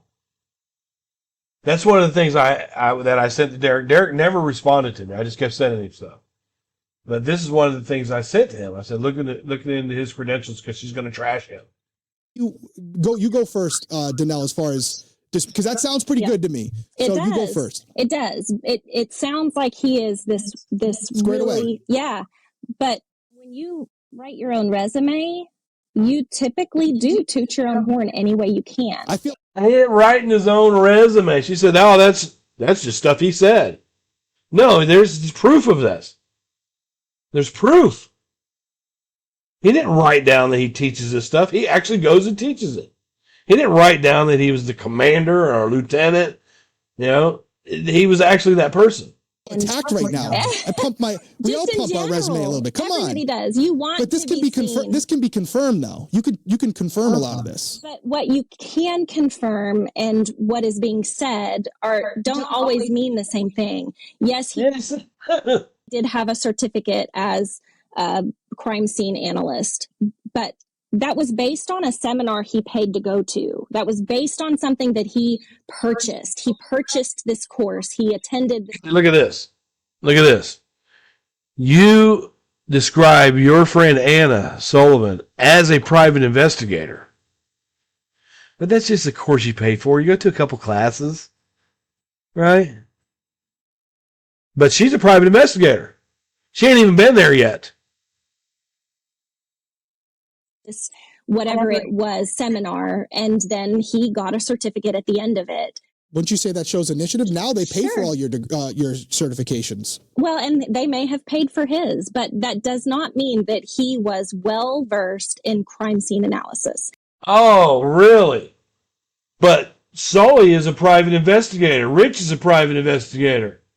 Macron? Nah, he's not well versed. Even though he was a cop and he worked in Dallas jails and he was a lieutenant, he was a detective. He's not qualified. But Rich and Sully, who aren't private investigators, they're qualified.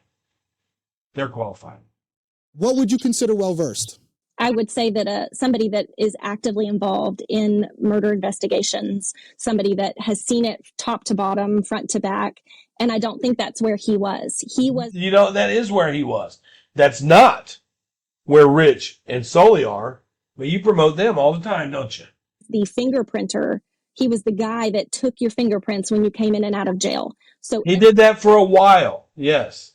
He worked his way up.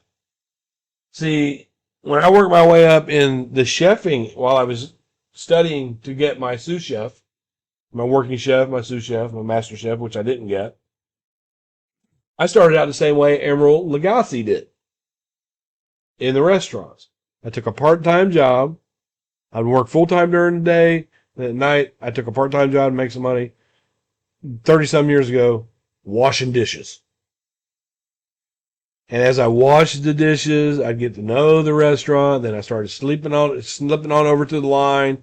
I put together this here and there. Then I would work dishes and the grill side, dishes and the fry side, dishes and the pantry side. And soon they took me off of the dishes altogether and put me on the line where I could work all three areas, the grill, the broil, the fry, the pantry. So I did that for a while. Then they taught me how to expedite the food. When you're really busy, you get on the other side of the line, your servers are coming up, you're putting the condiments where they go, and you're directing this traffic out. And then after I expoed for a while, I went into kitchen management. And then I went into general management. But I started as a dishwasher. Any person or any case that he took a fingerprint on, he counted as part of his resume. So everybody that was booked in the sheriff's department, he counted as part of his repertoire. Oh, you got to be kidding me. And it was really misleading. And if you get a chance, him and Doug Mulder were kind of buddies. And if you get a chance to read or listen to his cross-examination of Cron, I think it's pretty well worded. He was the keeper of the prints. He was a consultant because he retired, and him and neighbors had kind of this working relationship where he came and did some fingerprint classes for the Actually, him and neighbors started their own CSI company. Raleigh Police Department. And I think that they just really thought he was more than what he really truly was. I think that he misrepresented himself as... Well, I'm going to tell you what. You're going to keep saying that. You want to talk about James Cron misrepresenting himself, but you do this shit for Rich and Sully. You're a fucking hypocrite, and you're a liar.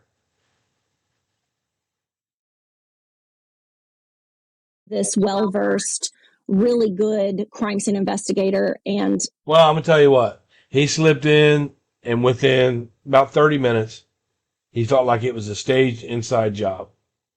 And to this day, even after his death, the state of Texas contends that it was a staged inside job. There is no evidence of an intruder. James Cron and his fingerprint expertise came up with that 29 years ago. And where are we at? Where are we at now, Danelle?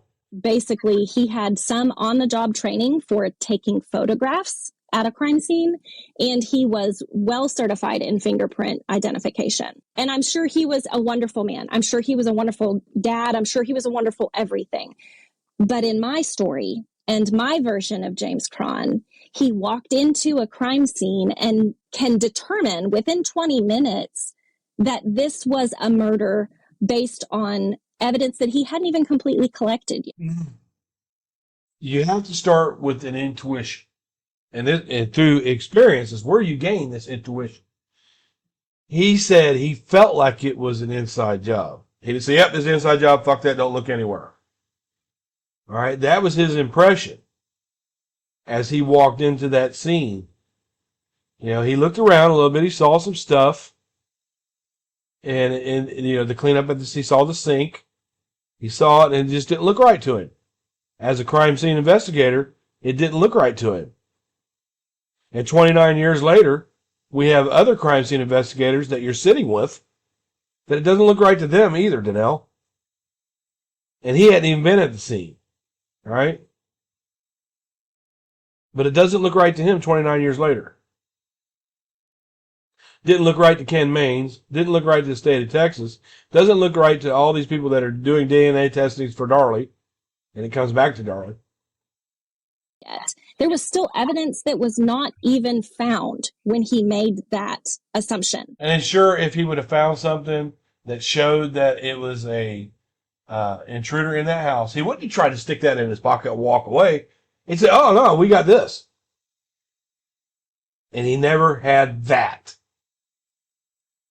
And then he plants that seed for the rest of the Rowlett Police Department. No, because, look, he's not the only one that felt that way. Jimmy Patterson felt that when they walked, Jimmy Patterson, they went in different times. They all felt like it was an inside job. Not just Cron. Cron was the only one that said it. Well, no, Patterson said it. He Department to here, and they start festering over this. And without anybody even knowing it, they develop tunnel vision. And it's not tunnel vision. It would be tunnel vision if they were making things up to fit their narrative, and they're not doing that. They haven't. I'd catch that. They're thinking it's only, James Cron. He's done all these cases. He knows what he's talking about. He's seen this stuff before. Susan Smith had just been kind of unloaded on the... Rich Prater, he's a private investigator. My friend and my other friend, they're private investigators. But James Cron, no, he's nobody. Public a year prior. So of course there's that seed is planted, and then it just kind of all rolls downhill from there. And it only rolls downhill from there if the evidence is there to support what he said. The evidence that wasn't there, the evidence wasn't there of an intruder. You truly believe 100% without a doubt that him saying that there's no intruder here was the very beginning of Darlie's demise. There's still no intruder. Who is it? Absolute first inclination that it was not truly an attack. So is it your opinion that he came in and he just was not well versed in these crime scenes and he made a mistake, or was he being malicious by basically pointing the finger? Yeah, I want to see what she has to say, because she has said that Cron and Bevel are the type of people that will swing it whatever way you pay them for. I don't think anybody did anything malicious to Darlie. I don't think that anybody in their right mind could potentially come to that conclusion that, 20 people, got together and decided, let's frame. Oh, trust me, they do. It's not realistic. That is what you've been saying. You said that the nurses lied, James Cron lied, Charles Lynch lied. That is exactly what you say outside of this. And I will tell you this. People do what, Derek? She's saying that I think it's unreasonable to assume that 20 different people got together to corroborate on this one frame job against this person. And I'm like, oh, they do that? People out in the world definitely do. They'll say the prosecutors, you the mean detectives. people will say that they Yeah, did, like that there was yes, a- but there was that's a a group very of 30 unlikely. people. Yes, Yeah, but so it's very unlikely. we're on the same page, Yeah. Danelle. I want to say here, because you wrote that in your proof of innocence, so I wanted to look into it a little bit. You're probably more versed in it on me. This is just a side note for everybody listening. I put a little thing in here. The arrest warrant says that, quote, although there were quantities of blood throughout the room and around the boys, there was no appreciable blood on the couch where Darlie's head, neck, and Check this out. What she tells us, I don't know what she's going to say here. I really don't. But what she says in other places is that James Cron looked at the wrong end of the couch. He didn't even look. He was looking at the foot of the couch, not where Darlie was laying. That's what she tells us out in public. Let's see what she has to say to that. shoulders were located at the time that she says she was stabbed by her assailant. This warrant was actually written by Detective Patterson, although he does admit he first spoke to Detective Cron before doing it. So I concede that point to you, but what I took away from this and why I put this down here is this is another point of contention where you have blood everywhere. And the victim, Darlie, is telling you that although she may not remember it, right? Let's say she doesn't remember it. Darlie has said it, everybody has said it, she was attacked on the couch. We all agree on that. And yet, she's got these really deep stab wounds, as you're conveying them to us. There's no blood on the couch, or very little blood, considering it almost slit her throat. And so I'm not saying I agree. I want to see if she said. I want to see if she says James Cron didn't look at the right side of the couch, because that's what she said. I've got it. Okay, well, it slit her throat, and yet very little blood on the couch. So there was part of this. It wasn't just Cron. It was also other detectives putting their detectives hat on, saying 1 + 1 isn't equaling 2 here. We have the boys. There's a pool of blood around where they were attacked. This woman is saying that she was attacked on this couch right here. She was stabbed in the throat, in the chest, arms, all these different injuries, and yet very little blood where she said the attack occurred. So you can weigh in on that, but I just wanted to put it out there that it wasn't just Cron going around doing all of this himself. Like you've already admitted, I appreciate you being honest about it. There was multiple people there that maybe developed this opinion very quickly, not just Cron. Thank you. I think Cron was the first person that planted the seed, though. I think he openly and very proudly says that it only took him 20 minutes to determine that there was no. He should be proud of it, because to this day, he's absolutely 100% correct. Intruder. I don't know that any good detective would brag about that in our current day and age. I'll give you that. If that's what happened, I haven't seen anything that says he was at the scene saying that. But if there's video or audio out there where he's bragging about solving this case in 20 minutes, yes, I'll give you that. It's no video of James Cron bragging that he solved this case within 20 minutes. There's none. There is a video where he says, well, somebody asked him, well, they said you were in there in 20, 30 minutes. And he clarified, that he was in there 20, 30 minutes, and he felt like it indicates to him there's no intruder. He said that right out back of the house. And there's an interview with him out back of the house. We're standing by the back gate. And he said, well, what this indicates to me is that there's no intruder. It seems like an inside job. Yeah, he should be proud of that, because he called it right off the rip. True or not, it doesn't need to be said. He says it himself. He says it in several interviews. He says himself that 20, 30 minutes. He says it on the stand whenever he says it when he's asked how long he was there. Doesn't volunteer it. Oh, Derek's saying it doesn't need to be said by him, not you. Yeah, it doesn't need to be said by him. It's not a point to. But if somebody asked him, well, they were giving him crap for being in the scene, for 20, 30 minutes. If that's where they know, that's where the supporters know that he was in there for 20, 30 minutes and said it, because he's the one that told us.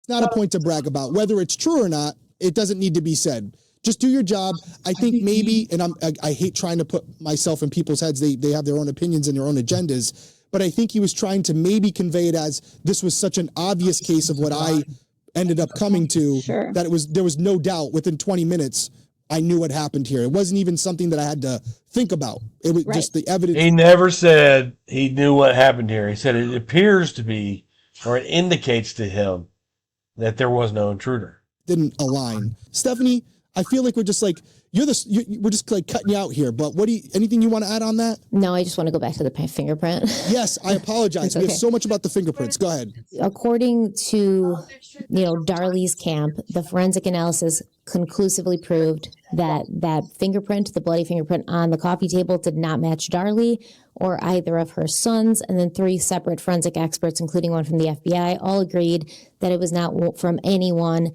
from the crime scene, which then, of course, would mean it's from somebody outside of the house, which then, of course, you'd be like, well, this is not one of those DNA things where somebody's hair or skin cells just ended up in the house. This is a bloody fingerprint. This person had to be involved with what happened to these 2 children. Now, that's, according to some testimony and things, we've got Richard Jantz, who's a professor of anthropology, not a fingerprint expert. He was hired by the defense, and he concluded the print had a higher probability of being from an adult. And then you've got Robert Lones, who was hired by ABC to look at the fingerprints. Yeah. His opinion was that Darlie was not the owner of the coffee table fingerprint. He didn't mention either of the children. That's right. And we've got Pat Wortham, who is a latent print examiner hired by the prosecution to refute the defense. He had analyzed photographs of the fingerprints, and he said that Richard Jantz's report, he was for the defense, presents a misleading and unreliable conclusion, and that the defense had misrepresented Jantz's report in the writ. For example, the defense said Jantz concluded the latent fingerprint belonged to an adult, not a child. Jantz never said that. He also found that Jantz didn't use points of identification to make his determination, which makes sense because Jantz is a professor of anthropology, not a fingerprint expert.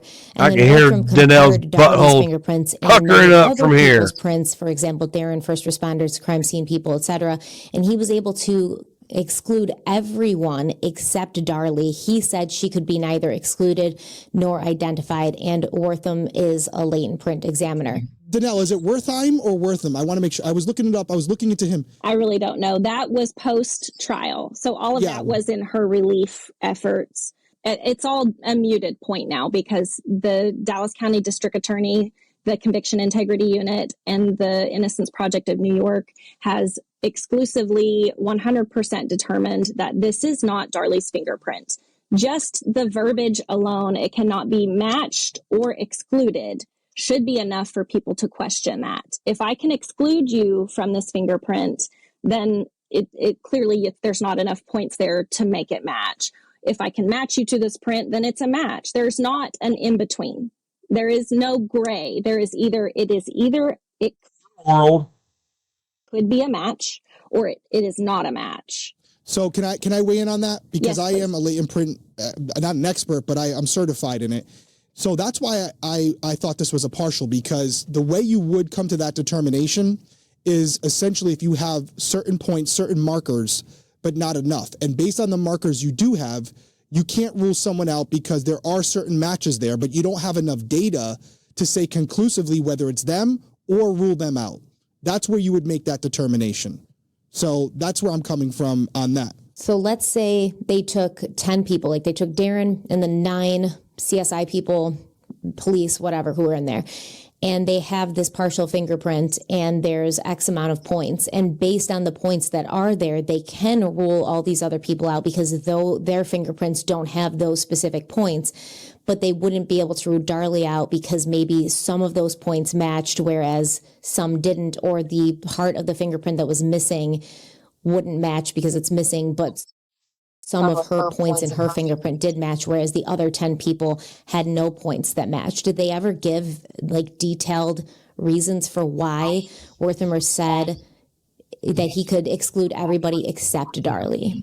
I think that it was left vague because that's just kind of how they do things. Just enough to leave presumable guilt. You can't like completely rule it out. You can't completely. I hope they're going to let her. I hope they don't let her slide with this. I hope somebody chimes in. Identify it. Nothing is ever like hard fact in the prosecutor's case because it is all theory.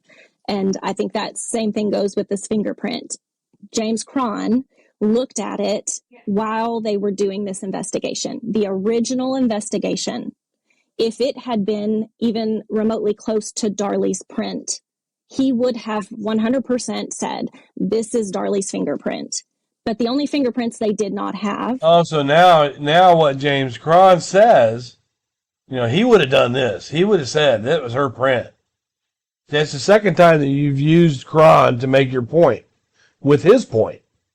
But you discredit him at the same time while you're using his point. Were Devin and Damon's, because unfortunately they were not fingerprinted at their autopsy. And at that point, I don't think they actually had the fingerprints from kindergarten for Devin. So James Cron kind of left it based on the size of the ridges. He concluded it was a child's fingerprint. Dr. Jans comes in and says it was a juvenile. Yeah. As based on the measurements from the ridges to from ridge to ridge, that it couldn't be a child's fingerprint, that it was too big to be a child's fingerprint. So the two other things with the fingerprints that I wanted to point out was they did swab that bloody print, and they did an STR and a YSTR test. And for anybody who doesn't know what that is, it's a short tandem repeat genetic test where they can go through it and see if it belongs to a male or a female. Those both results came back inconclusive, but the belief is because they came back inconclusive, the blood, at least the blood, did not belong to a man. The blood did not. That is Darlie's the blood. Did not.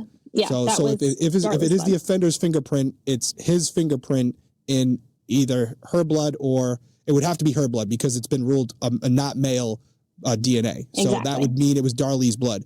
The only thing I wanted to put a feather in your cap is on the phone. I said to you, well, did they load it up into APHIS? And you said, yeah, they did. I did find an article. I don't know how true it is. The media, but I did find an article from the Altoona Mirror. They are saying that images of the prints were run in APHIS, but there was no match obtained. And I will give you this. Usually, if there's not enough points to make a match, they don't put it into APHIS because what's the point? And so that is something that is, I have to concede that point. I don't know why they would do that if they didn't have enough points to make a match. And if they did have enough points to make a match, then they should be able to say conclusively yes or no, this is Darlie's print or Darren's print or first responder's print. So we don't know. That's the answer. We don't know. And I'm not here trying to mislead people. So I think in reality, we're all kind of on the same page. There's certain evidence that would suggest it may be from an outside party. And there's also evidence that suggests it could still be from Darlie, not a male in the house, but Darlie, because they couldn't rule out female DNA. I mean, if it was Darlie's print, it wouldn't mean it's not really Darlie's much of anything. Print. Well, it's not Darlie's print. They've ran it through APHIS. Darlie is a convicted offender, according to APHIS. If there was any match at all, it would have then confirmed at that point that was Darlie's fingerprint, but it is not. And the district attorney's office agrees this is not Darlie's fingerprint. When was it put in APHIS? What year? Do you have I don't have a exact time that it was put in, but it's been since the Innocence Project was involved. So they took on shortly after we did the last offense. I would say it was 2018, 2019-ish. But again, there's a lot of information to keep kind of filed, in certain order. So I don't know exactly what point it was ran. I'll tell you this. I would like to know more about this fingerprint because something's not adding up with me. Something's not adding up with me. I'd really like to know more about it because it's not really connecting because, again, you usually don't put something into APHIS unless you have a print, but it seems they put an image into print. And I can tell you from pulling a lot of prints, a photograph of a print is not as good as the actual print. So it's not something that you want to upload anyways. Normally, you usually want an actual print. You want to roll the person, ink or on a digital screen. They have a little piece of glass. The computer will scan it. So I'd really just like to be inside the four walls because I'd love to know how good this fingerprint is. That's really what it boils down to. Everything we're talking about is how good is this print? If they came to me, I'll say this right now publicly. If they came to me and said, Derek, we got 23 points of matching here. We can this is a definitive print that we can clearly see. There's no question about this print and its integrity. And we can see all the ridges. We can see all the markings. This is a great print. And yet it still doesn't match Darlie. Well, Darlie can't alter her prints. So I would concede the point that print being in there is a problem. Now, did everybody who was in that crime scene get ruled out? They're saying they have. I'm hoping that's the case. There's still some questions. All I would say, and this isn't trying to paint it one way or the other, there is an explanation for this print outside of it not being Darlie's, where it's still not an intruder. And I know you're not going to agree with that, but that is a reality where we talk about contamination of a crime scene, multiple people going in there, not logging who's coming and going properly. All of that can lead to contamination. Every crime scene, by the way, Dr. Henry Lee taught me this. Every crime scene is contaminated the minute you walk into it. Every crime scene. How you 100%. document it, how you report everything will decide what is actually taken in as evidence and what isn't. And the integrity of the investigation can be jeopardized based on that reporting. So that's the only thing I'll say. But I think we all kind of agree that the fingerprint is something that leaves more questions than answers. We have a lot of other things that we've talked about, but the question is, the fingerprint is not something we have a definitive. Here's the thing. This is where I stand on that fingerprint. If the IP has run that fingerprint, and they know it's not Darlie's, but they do know that it's Joe Blow, who has had convictions in the past, and he didn't have any reason for being in that house, then that changes everything. Maybe that's what they're hoping for, because there's none of us as non-supporters that could defeat that.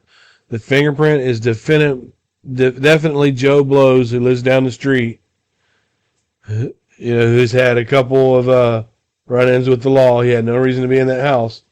Then I would say pack it up. Let her out. Now, so I'm not going to sit here and hope that that's not the case. I hope that it is the case that fingerprint belongs to Joe Blow down the street, who didn't belong in that house, and that Darlie didn't do this. That is what I would hope for. That's the honest truth. Answer to at this point, even though you're saying it's definitely not Darlie's, I would like to know the integrity of that print before I said something like that. So the print I sent you a picture of on that 20 points of innocence. I saw it. Yep, that's the It's picture. a picture. Yeah, It's a that's picture. the picture. It's tough. So our side of the fight for that fingerprint was a little bit upset because we weren't allowed to be present when they ran it through APHIS. And our side wanted to be there so we could say, yes, that we agree with every process you've done. We agree that that's the best angle to use. We agree that that's the best photo. We didn't get that option. So we were a little bit upset that they ran it. You mean in the prematurely. family? Right, correct. On Darlie's Yeah, side. you wouldn't if it's an ongoing investigation. Was this after the fact? This is after the fact because Okay. during the trial, they said it was Devin's fingerprint. That's where we left it at trial. We know now, and we've argued from the very beginning. Well, during the trial, Cron said it was a juvenile print. That Devin and Damon were not fingerprinted. They couldn't have known it was Devin's fingerprint. And now we know without a doubt, 100%, no question about it. It's not. They said that it was a juvenile print. I don't think anybody ever said it was Devin's print.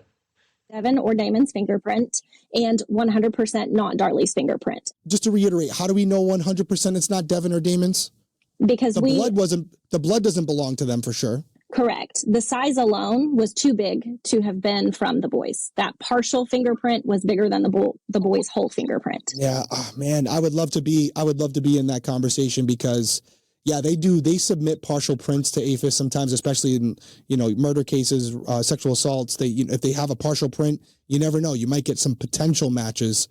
But man, that print definitely leaves a lot of questions. It's fine. I mean, I'm okay with it. The one thing in an investigation is you're not going to get the answer to every question. That's right. That's the reality of the world we live in. I do have some other things I wanted to talk about. Anything else on this before we move on? I know this is a great conversation, so I'd like to keep talking if you guys are on board with that. I got a few other things. Yeah, I want to talk about the sock. Stephanie, You're stealing my thunder. Yeah. Okay, so the sock. Yeah. We talked a little bit on the phone about the sock. And you mentioned that the sock, we talked about the sock a lot in the episode, so we don't got to regurgitate all that. The sock was outside the house. There have been arguments made. I'll read what you wrote first, obviously. Darlie couldn't have planted the sock because she was not wearing her Reebok shoes by the door. She was barefoot. Darlie's feet had no debris consistent with running barefoot outside.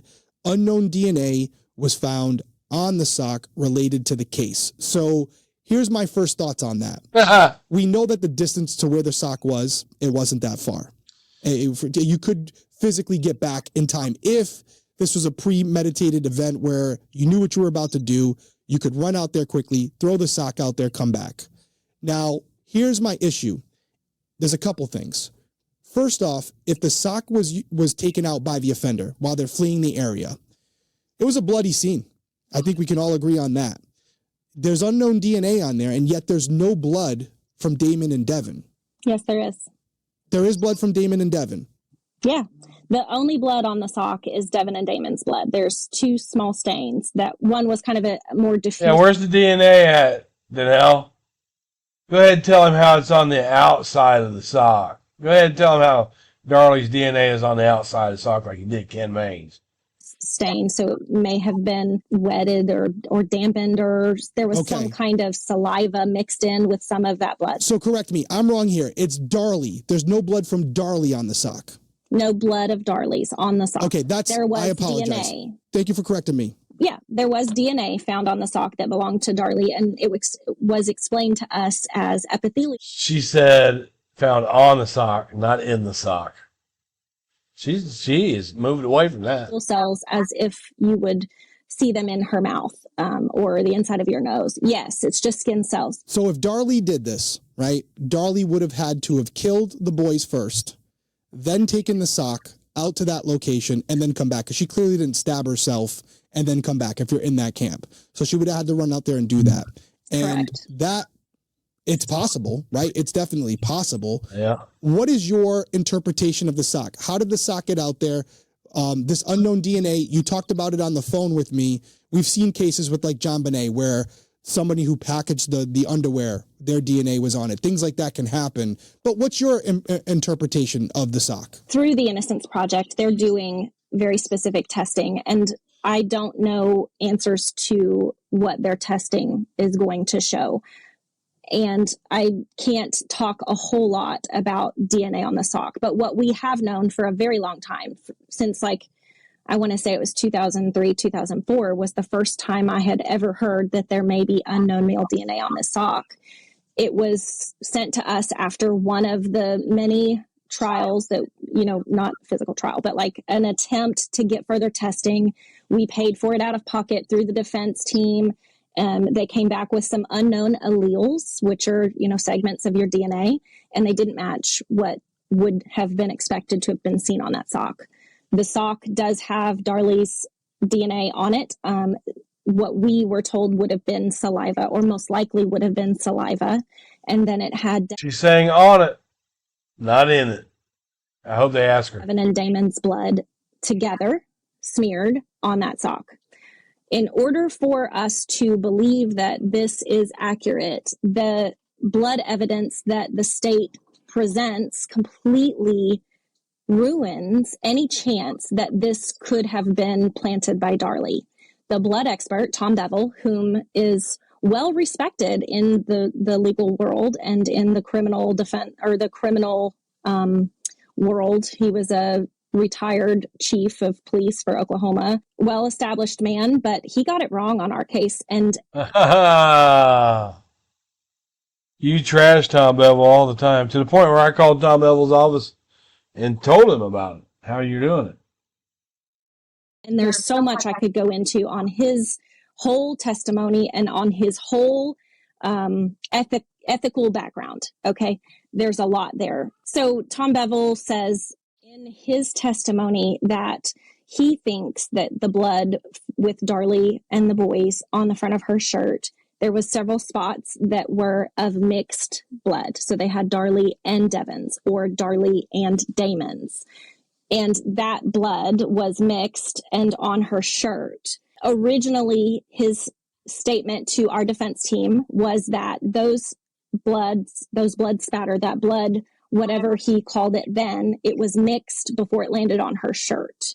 And at the trial, he comes up with this completely different story, which he is known to do this. Tom Bevel is notorious for telling you one thing, and then at the trial, he says something different. And I'm not making that up. That's not slander. That is It's because when he told them that, he was still doing testing. He was still making an evaluation. And he gave the conclusion of that evaluation when he sat on the stand. definitely searchable. You can look it up and find it. He is notorious for changing his opinion based on what he wants or what the state wants for the evidence to show. That's a lot different than what you said, is that Tom Bevel is the type of person who, if you pay him, he'll swing it whatever way you want. That is exactly what you said. He then says during the trial that those drops were overlapped. So he wants you to believe that these drops, minute, very small drops, overlapped each other in exactly the spot that Devin's blood was, or the exact spot that Damon's blood was, and that they overlapped on those pre-existing spots of blood. That's the relativity of that happening is so minute. I don't even know that you could really put a number on the percentage of that actually being logical or possible in any realm of any universe. Does it's happen. Just not. The spot on the back of her shirt that is just Devin's, it's a tiny little drop. I would have to look at the exact measurement, but it doesn't fit the criteria for cast off at all. You cannot see a tail on it, but you cannot determine if there's directionality to it at all. It's actually the size of the end of a pen. I think it's less than a millimeter, which would also kind of ruin it from being a low velocity or cast off in any way, shape, or form. She's trying to get us to believe, or go with her, not the guy that literally wrote the book on blood spatter evidence, a series of it. He's wrong. Basically what she's saying is, he's wrong. That's not cast off. He'll pay it. He'll pay it forward if you pay him. It is more consistent with high velocity spatter, which would be from like gunshot The blood expert is wrong. wound, or we know now that it is also high velocity would have a tail. Low velocity wouldn't. Okay, so the drop itself would have had to, it's the size of it. Yeah, it's more streaky. It's like the way I would describe it is like a tadpole almost. Yeah. There's another way to describe it, but it's we're a kid show over here. I gotcha. Yeah. You got me. There is no tail on this blood drop. It is that would be low velocity. Okay, so it's too small to really be categorized as cast off though. Cast off, in his definition of blood drops, he has his own book, Tom Bevel. I think that he categorizes it as it has to be more than 2 millimeters in size or something along those lines. You have to have directionality. And also let me point out that there is no pattern with one single drop. You have to have more than one drop in order to create a pattern. And there is no additional drops there. There's one singular drop on the back of her shirt, the size of the end of a pen or the end of a toothpick. And it would be consistent with Darlie's story that she was helping Darren with CPR on Devin. She was not medically trained. She didn't know what to do. She did take him a towel. That's in both of their statements. She tells at least 2 medical professionals while she's en route to the... They say that she took him a towel, but the medical people that came in there, the first responders, did not see a towel on him. Ambulance, and once she gets to the hospital, she tells 2 of them that she did try. They tried CPR and she tried to help.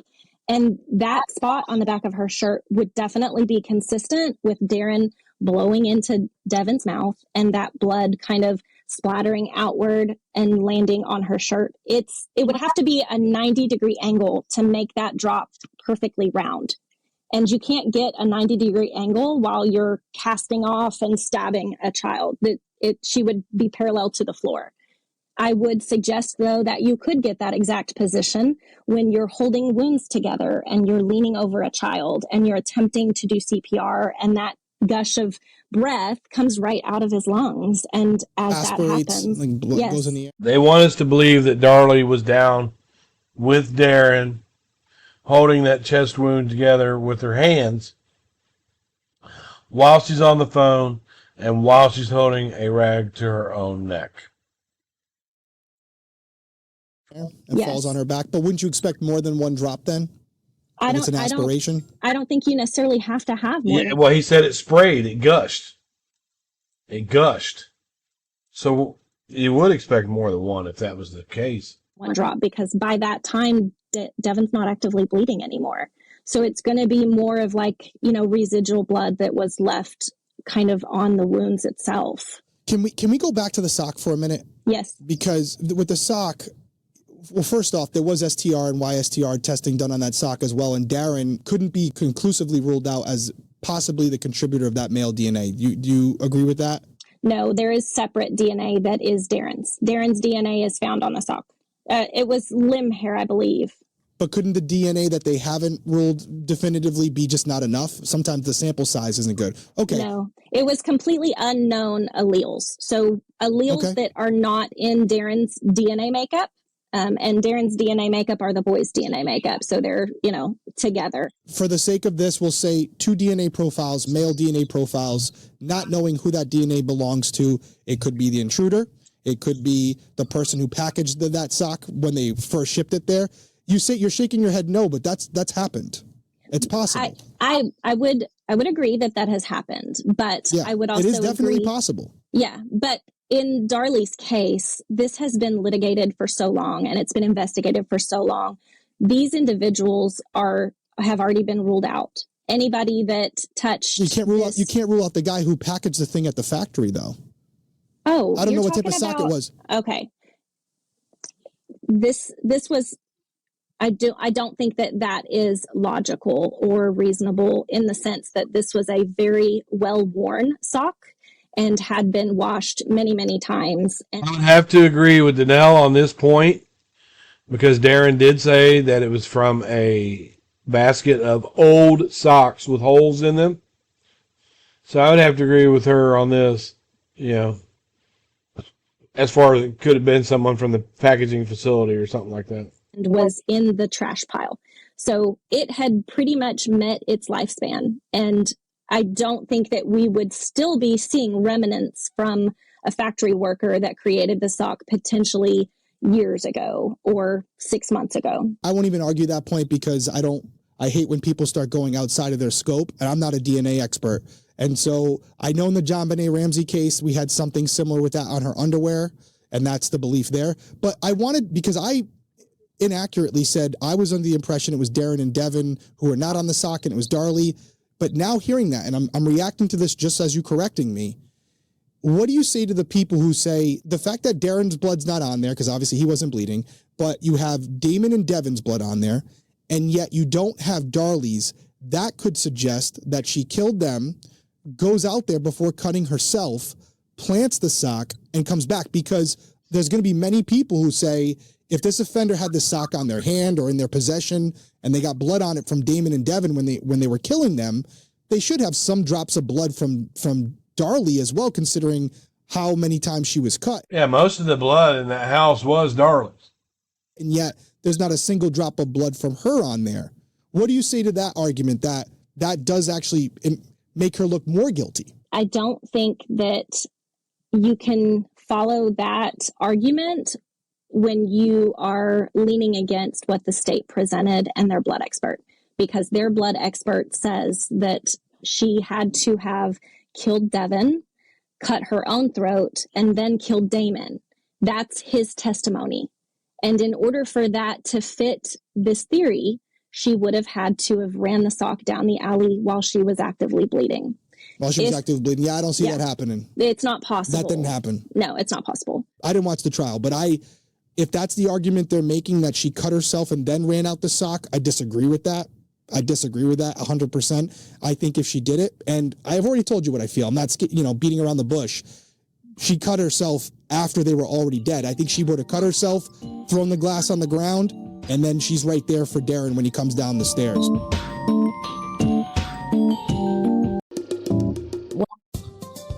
Think homeownership is right for you, but don't know where to Shoved into Darlie's mouth. That's me. That's what That I is think that happened. is you. Okay. And a lot of people are on board with it. They're like, we see how that could have happened. Logically, that makes sense to me. Like maybe he used Except for she didn't wake up. it on his hand initially, or she absolutely did have the sores on the inside of her mouth. The nurses didn't document them because they didn't document a lot of things that Darlie. So Cron's a liar, Bevel's a liar, and the nurses are lying now. Had physically on her being. It was a very strange case that they didn't know how to handle, and nobody was really assessing her the way a crime victim should have been assessed, to be honest. And that would have been. They didn't assess her as a crime victim, though. They assessed her as someone who had been attacked.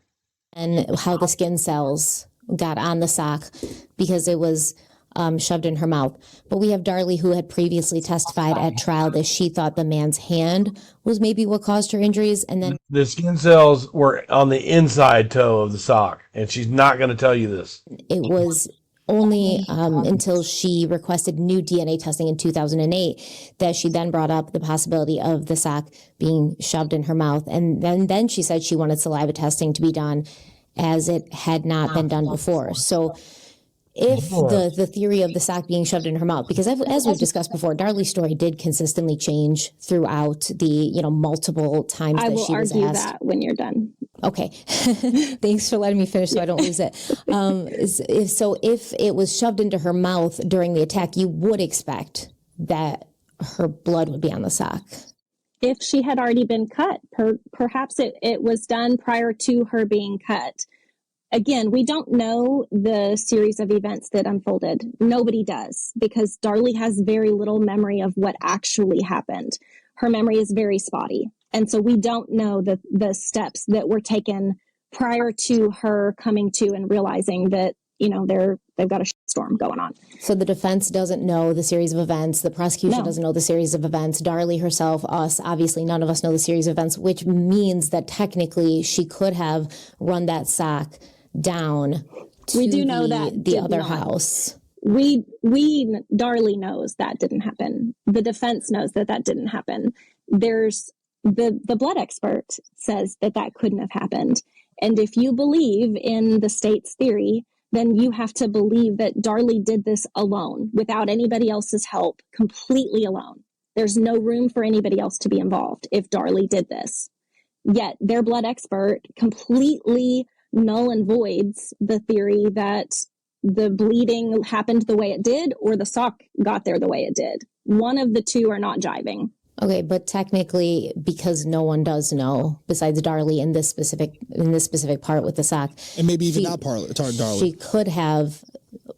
I'm not saying she did, but technically, the boys could have been stabbed first. Then the sock could have been run down. Then she could have come back, and then her injuries happened. Yeah, basically, you're saying the blood expert would be wrong. What you're saying is that if it happened that way, then what really convicted her is out the window, because a lot of people believe and a lot of people quote what Tom Bevel says about all the blood spatter and about the blood drops and all of those things. That's what really convicted her. And if we're looking at it as if his testimony is accurate, then that sock has no way of getting there. And if we're I don't think there's any shot that she walked down the road or ran down the road with a sliced throat or stabbed throat, whatever. And I know you guys are very careful with the verbiage. Yes. I would like to also say that I don't know I'm not going to get into super personal details, but if you know Darlie's size and her frame and her upper chest was very large, she's not running anywhere fast. There's no way she's going anywhere fast without a bra. Well, we're all adults here. We can see the videos and photos of her. I think she had an augmentation too, right? She did. So I mean, listen, we're adults here. Was very obsessed with. He mentioned it on multiple occasions, which was so weird. That's weird.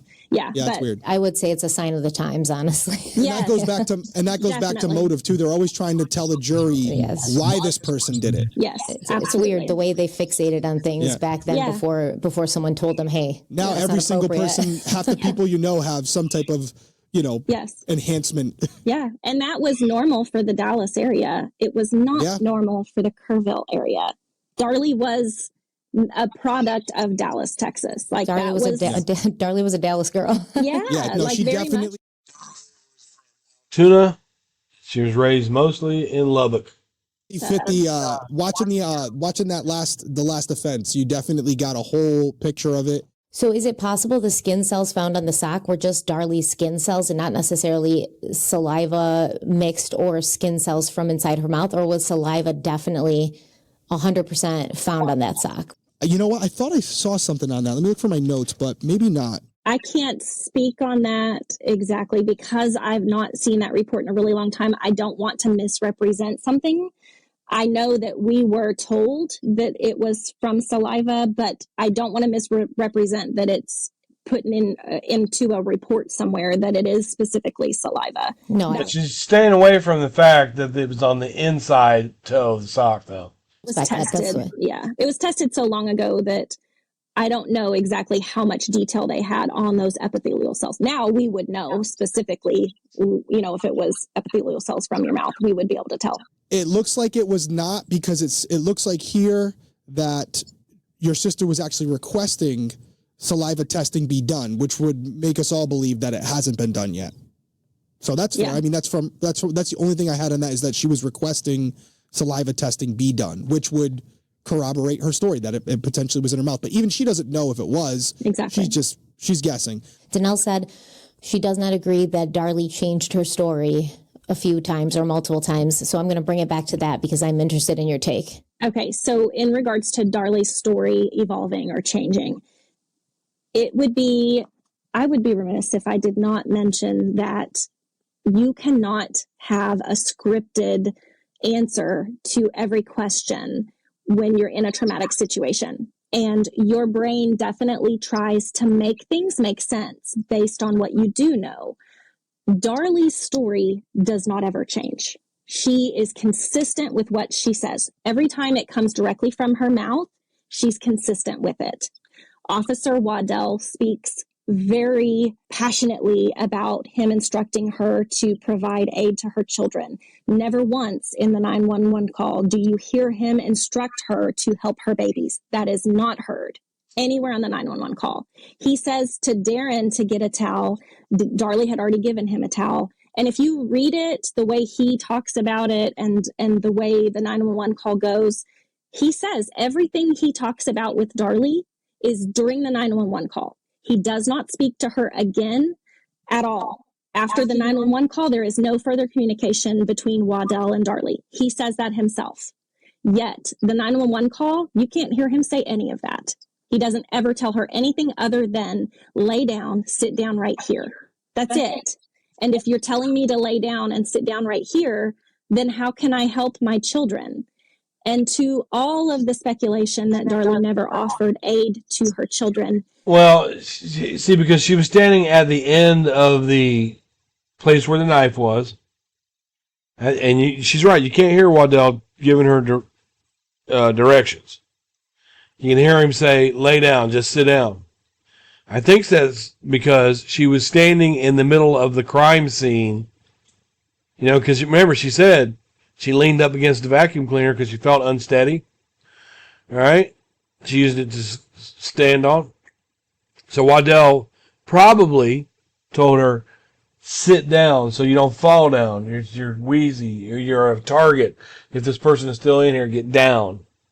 The blood map completely ruins that. Darlie's blood is seen walking to Devin. Darlie's blood is seen walking to Damon. There is blood there of hers contributing to offering aid to her boys. The blood map supports her theory. I think that basically everything we have as evidence is supported by Darlie's statement. They developed this theory that she did it. James Cron starts working on it at like 5:30, 6 o'clock that morning. There has not been a detailed statement from Darlie. All they know at this point is that Darlie was on the couch. She awoke to an intruder. The intruder stabbed her boys and attacked her. That's all they really why don't you go on and tell them about how James Cron didn't even look at the right end of the couch like he tried to tell us that shit. know. And they know that Darlie doesn't have a visual understanding of who this individual is. She only can tell you that he had on a dark shirt, blue jeans, and a baseball cap and longer hair. That's all she knows. That's all she's ever said. She's not said anything past that. We did have some investigators working on investigating it privately for us as a family while the trial was going on. There were several suspects that we felt were very promising. DNA wasn't like a thing back then where you could, like, you didn't understand it like you do now. So there was this thought that it is this guy.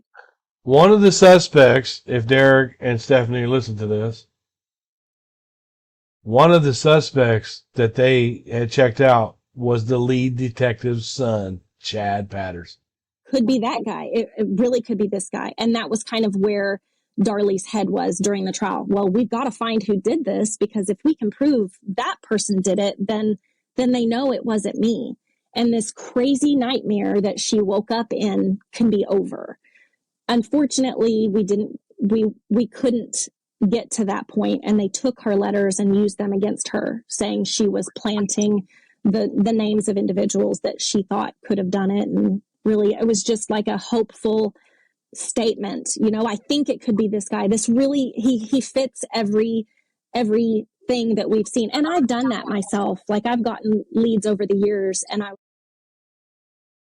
was like, oh my God, I can't rule him out. Like, this one's legit. This could be the real guy. And then, you know, for whatever reason, it's kind of like, wah, wah, wah, not him. For whatever reason, we could find a way to rule him out, or we know it's not him because that person has a record and would be in the system or whatnot.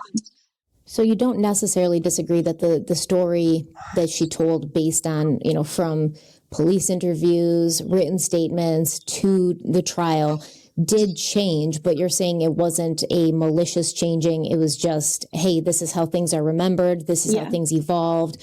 Maybe when she was, you know, speaking to the police, she was taken out of context. Yes. Everything you're hearing repeated back during the trial that you're basing your assessment that her story changed is all from, it's like a game of telephone. The nurse heard her say this. The detective heard her say this. Waddell says she said all this, but what she said to Waddell was during the 911 call, and it's not on the 911 call. So you can eliminate Waddell's statement altogether, because nothing he said he talked to her about is on the 911 call. So it's pretty much not there because it didn't exist. He didn't tell Darlie to help the boys, ever. I hate doing this because I would make a horrible police officer, because I feel like I'm grilling you now, and it's like, I don't want her to think I don't believe her. But you're okay. How do you account Darlie's story, the changes? We do know for a fact that between her first written statement, which was taken, I believe, a few days after the boys' funeral, or she went right from the funeral to the police station. It was the day that her and Darren went there together, and that was their first written statements to her statements at the trial. Those did change slightly. There were things that were never brought up during her written statement, you know, things added, like her talking about wetting the cloths and things like that. How would you explain that? Do you think it's just because when she was being interviewed, she didn't remember everything, or based on what, you know, people who think she's guilty believe, is that she had obviously already gotten information through her defense team of what the prosecution's case was, so her testimony at trial was trying to sort of match the evidence that the prosecution had? The best way to answer that is, if Darlie was changing her story, I don't know how to explain this the best way. So if you are staging a scene that... She changed the story real quick when they went in and saw that sink was removed from the house. Part of the staging is going to be part of your story. Like, you're going to include that. And that was not an issue with Darlie's case. There wasn't like things that she included that she shouldn't have known about. The issue with Darlie's statements. So the first one was created. She wrote her first official statement on June 8th. She left the hospital to get ready for the funeral. The police picked her up. They drove her straight to the police department. She writes out her whole account of what happened. We are completely oblivious to the fact that they think Darlie and Darren are responsible in some form or fashion. So when you're recounting a traumatic event, it's possible that you see things that are important and other things that are not important. And if I'm telling this story from Darlie's perspective, and some man just broke into my house and tried to kill my kids and myself, I'm not going to necessarily provide details as to what happened after he left or what I did to render aid, because it's not important to the crime itself. It wasn't part of the actual attack. And I do think that that's why she didn't say, I went to the sink and I wetted a towel, and then I went to Devin and I gave Darren the towel, and then I came back to the sink and I She didn't say any of that shit until she saw that the sink was removed from the house for the testing of our RPD. Her story completely changed. got another towel, and then I went. Plus, if you think about it, you don't know what you did. Like, you're just functioning on adrenaline, and it is Autopilot at that it point. is very possible that these things just happened, and she realizes after the fact, once they say, we think you're responsible, you must have done it because this, and this, maybe that lines up with how she remembers things, but it was there before she was questioned. The towels were in the crime scene photos. We know that she was rendering aid because she tells them in the ambulance that she tried to help Darren with CPR. We know that she renders aids because she talks to one of the nurses about providing CPR. There's other things that support what she was saying in her statement. The little details that she leaves out could very well be contributed to, I'm focusing on the attack. What could be helpful in finding the intruder, not what could be helpful in defending myself. Because again, we had no idea they were suspicious. Yeah, no idea at all. Greg Davis wasn't talking to us. We didn't know he was involved. We had Jimmy Patterson, who was very active at communicating with us, and on multiple occasions told us that he had found DNA underneath Darlie's fingernails, and that was going to be how we solved it. Well, no, they told them that just before they showed up to the Silly String party, that they found the DNA under Darlie's fingernails. So that might account for some of the look that Darlie had on her face was of absolute relief. Because she thinks that they're going to pin it on somebody else. And, all of these little things, he was giving us that information in an attempt to, I guess, make Darlie comfortable. And we just completely believed with our whole hearts that they were on the same side as us. And we trusted what they were doing and saying. And it was quite the opposite. They were definitely building a case to support Darlie being the guilty person. The thing. See, if you build anything, you have to have the material to build it with. All right? If you don't have the material to build something, it's not going to be built properly. The material would be the evidence in this case. They didn't make any of it up. About the thing about the sink is what you're saying makes perfect sense. I think any parent watching this would say, hey, listen, if I woke up to this, I'm not going to remember half of what happened, maybe 90% of it. I'm blacked out. Like, it's a traumatic event. You're asking me specific details. All I saw were my two little boys stabbed on the floor. That's the only thing that I could see.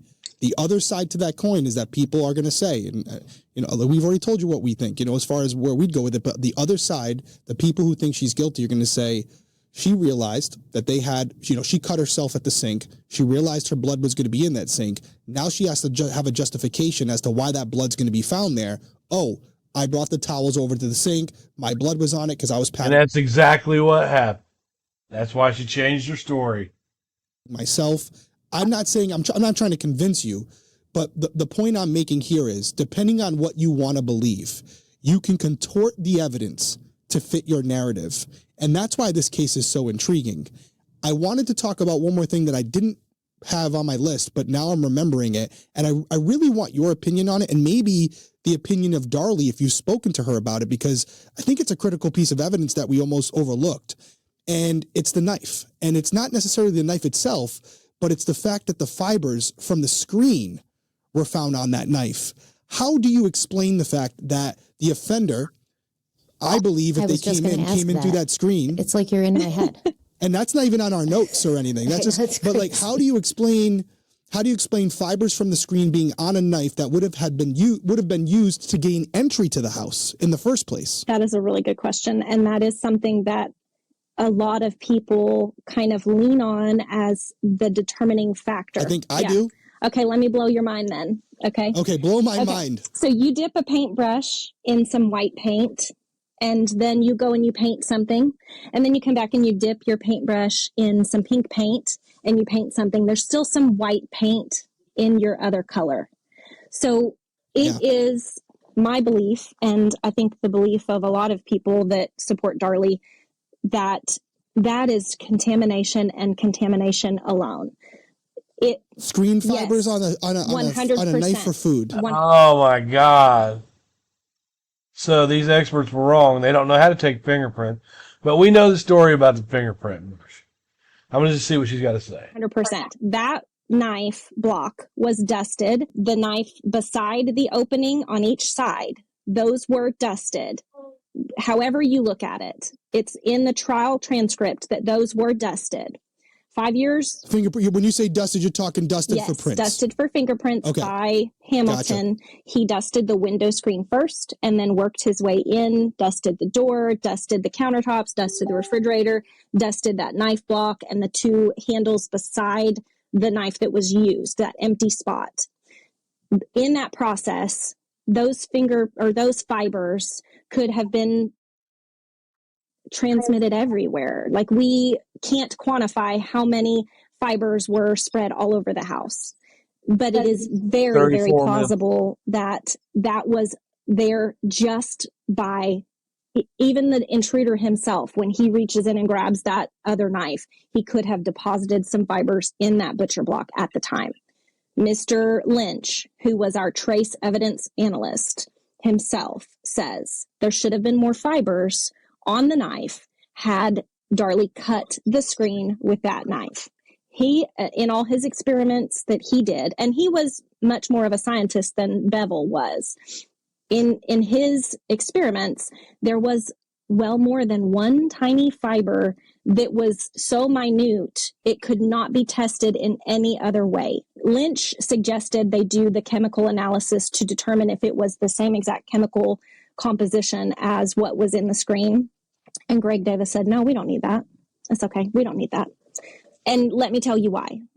You just have to leave enough room. He didn't suggest that until after the trial in his affidavit. For somebody to presume that she's guilty. That's all he needed, was that little bit of wiggle room. And if anything can confirm or eliminate her as the suspect, he didn't want it documented. And all of his experts that he goes out and gets, majority of them tell you during the trial, in the transcripts, that Greg Davis said he did not need a report. And that is a very, very tricky thing, because I believe Tom Bevel said that, but I'm not sure if any of the other ones did. You're paying somebody to analyze something, but you don't want to report. Why would you not want to report? Because he's going to say it on the stand. That's the report. Because it's discoverable. And then we know what's out there. So that was a lot of it. So I'm going to go back to the actual processing of the prints. There's a couple things that could dispute your theory. I don't have the information, but here's what I'll say. There's different types of mechanisms, brushes that can be used, and wands that can be used to process a fingerprint. One would be like a feather, one would be like a fiber, one would be like a horsehair. There's all different types of brushes you can use for different applications. There's also a metal wand, which is used for magnetic powder. Magnetic powder wouldn't leave any type of contamination, because what you do with the wand is you stick it into the magnetic powder, you drop the wand down, it grabs the magnetic powder into a ball, you process the area, and then you hit the wand again, and that magnetic powder dissipates. It goes away, but the wand itself never touches any of the substrates. The other argument I would make is if they're processing the window for fingerprints, again, I wasn't there, so I'm not saying this conclusively. I'm processing the outer frame of the window. I'm not processing the screen itself. And the reason why I'm not processing the screen, it's a physical impossibility to get a fingerprint off a screen. You're not going to do it. It's hard enough to get it off a piece of glass. Nice. You're definitely not going to dust anywhere near the screen because the screen is not going to give you anything usable. So it's an interesting angle. I think it's something where if you're looking at it from the outside and you're not personally connected to it, there's a lot of information here that says a combination of things. The police were out to get Darlie. They had assumed it was her right away, which I think we agree with, or not we agree with, but you agree with what I'm saying. And then the second thing was there was some really unfortunate luck for Darlie as well, where things just look like she did it, but there's explanations for it that are we can't sit here and say that it's very likely of a contamination. I've processed a lot of prints. I've never had the substrates transfer over from one brush to another. Not in that context. It doesn't mean it's impossible. I'm not some, crack detective who's investigated every case. It's definitely possible. I was giving an argument the other day when we talk about recreating experiments and recreating scenes. And I brought up the India flight that just happened, where there was 292 people on a flight. They crashed, the thing blew up. One man walked away from that plane crash pretty much unscathed. He was sitting in row 11A, and he was walking away on film and on his phone. Now, if you and I, if the three of us got together and recreated that exact situation and tried to replicate that exact person in that exact seat surviving this crash, we could do it 1,000,000 times. We may never be able to recreate it. But as I sit here right now, and people give me shit for this, I have to say it's possible, right? It's possible because I can't say 100% certainty, maybe 99 in my opinion, but I can't say with 100% certainty that what you're describing couldn't have happened. Too fast, Trevor, too fast! Here at the Zebra, research shows people would rather teach their kids to drive than search for auto and home insurance. Consistently bringing up the fact that she had touched the knife to the 911 operator, to the police on the scene when she got to the hospital. And obviously, you're her sister. You talk to her a lot. I'm sure you guys have talked about what the internet is saying, what people in general are saying. Does she have an explanation for that? Like, what was her thought process, or where was her head at, I guess, is what my question would be. I think that the background that would help with this, maybe, and I don't know, this is just my memories as a child. Our house was broken into when we lived in Lubbock, and the police came out and dusted everything. And in that, we were all there. We were coming home from something. Darlie, me, Dana, my dad, and my mom, we were all there. We find that our house is broken into. The police come in and they dust, these areas looking for any kind of usable print. Nobody ever found anything. It never turned into like we didn't get anything out of it. It was just minor, nothing of great value. I think they stole a TV, something stupid. But that process definitely showed us that fingerprints are important to a criminal case. And I think that, one, you have to know that Darlie's fingerprints were never found on that knife. And two, the way that it is presented is that she offers that information up first. You have to know that nobody's fingerprints were found on that knife because it was made with Bakelite, Bakelite trademark brand plastic, and that plastic would not hold oils from the skin or would not hold salts from the skin. It's designed that way. That's why there are no prints on that knife or any other knife. You notice they don't talk about printing the serrated knife to see how old the prints are that's on them sometimes. First, but in the 911 call, she's asked about that. Like, she says the knife was over there, and she tells the 911 operator, he dropped the knife, he left, and the operator says, don't touch anything. Well, then that plants, oh my God, I picked it up. I can't believe I picked it up. I should have not picked it up. But she's following this intruder that has injured herself and her child, and you can't just leave their weapon there for them to come back and get you some more. So she picks it up, more of an instinct of protecting herself and her family and disarming this intruder. And in that process, she didn't realize that if she was trying to protect herself, why'd she put it down?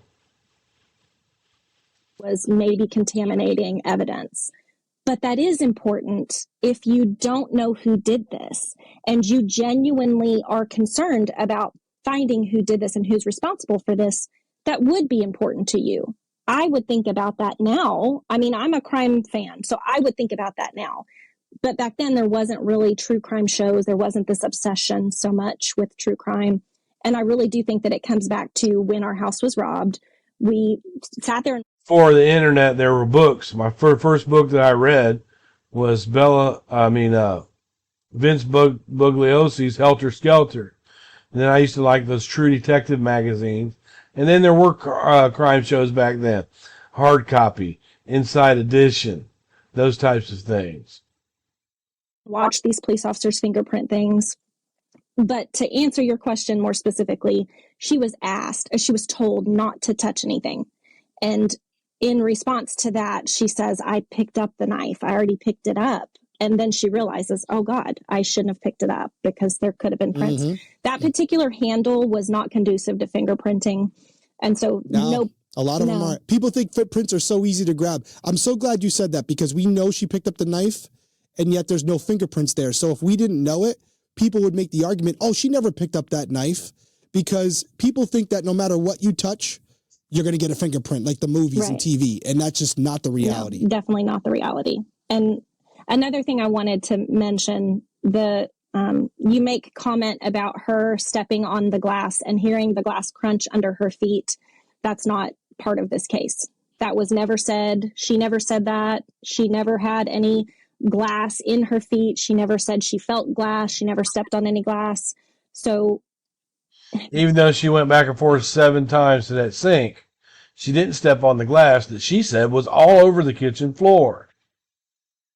And we only have footprints that are leading away from the sink, none that are leading to it. That's the problem with Darlie's case.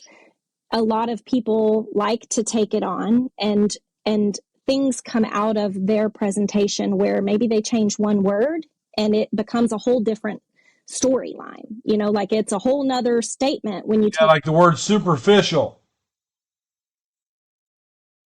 That one word out. Just like the Darlie or Dana was staying at her house for 2 weeks. I don't know where that came from. I've never once heard that, and it's not true. So, but unfortunately, people take on these cases and they dissect them and they add in their own little trajectories, their own little prerogatives, or, you know, what if she did this because of biases? Yeah, their own little biases. Own lens, and everybody's lens has a different backstory. So for me and for Darlie and for Dana, we'd never lost anybody. We'd never been to a funeral. We'd never had that kind of loss in our life. We didn't know anything about the crime shows. We didn't know that they were implicating her. We didn't know any of those things. And they say that an innocent person is the hardest person to defend because you don't know. You really don't know. And if you don't know, you can't fabricate an explanation or a story to make it make sense. And I think that that's a lot of the problem with Darlie's story is people try to fit pieces together. It's like a round peg in a square hole. And you just can't do that.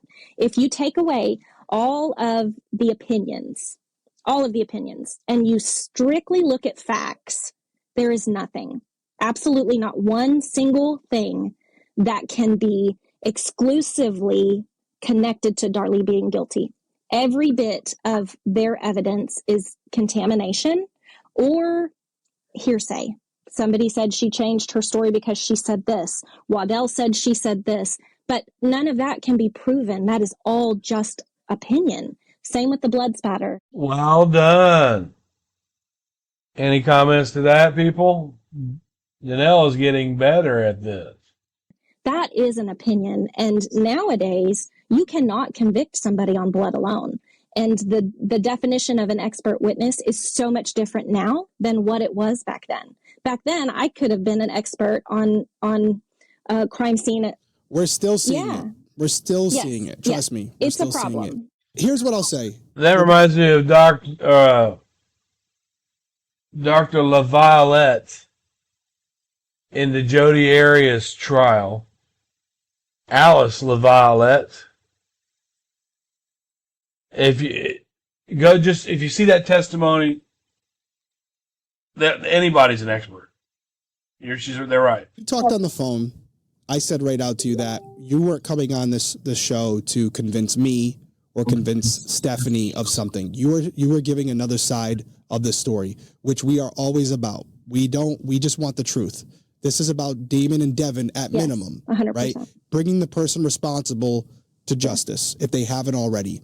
And I could sit here and we could keep going back and forth. I respectfully disagree with you that there's not evidence here that says it's your sister. I think there's a lot that doesn't align with what she did say. That's just my personal opinion. But I want to say something in a positive note, and this isn't bullshit. I absolutely love this conversation because here's a group of people who have never met before having a strong difference of opinion and having a respectful conversation with discourse. But she doesn't always do that, though. You know what I'm saying? Because she's came on with me, and she's a totally different person. She's learning how to platform, and but this is not her. I mean, you can piss her off real easy. Hearing each other out and understanding that we all want the same thing. And I don't know you that well, Danelle, but I pride myself on being able to read people. And I've been talking to you for over 2 hours. And here's my takeaway on you. I believe you. I believe that you believe Darlie is innocent. And I respect the hell out of that because there's people I talk to who damn well know what happened and still will scream from the rooftops that they're innocent.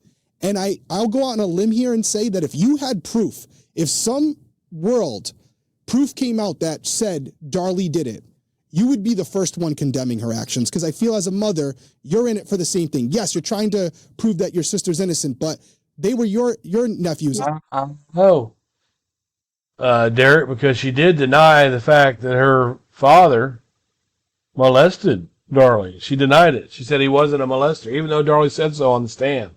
Well, and you want justice for them. And so regardless of whether we agree or not, I think this was a super constructive, credible conversation from different sides talking about a case and at the core of it all wanting the same thing.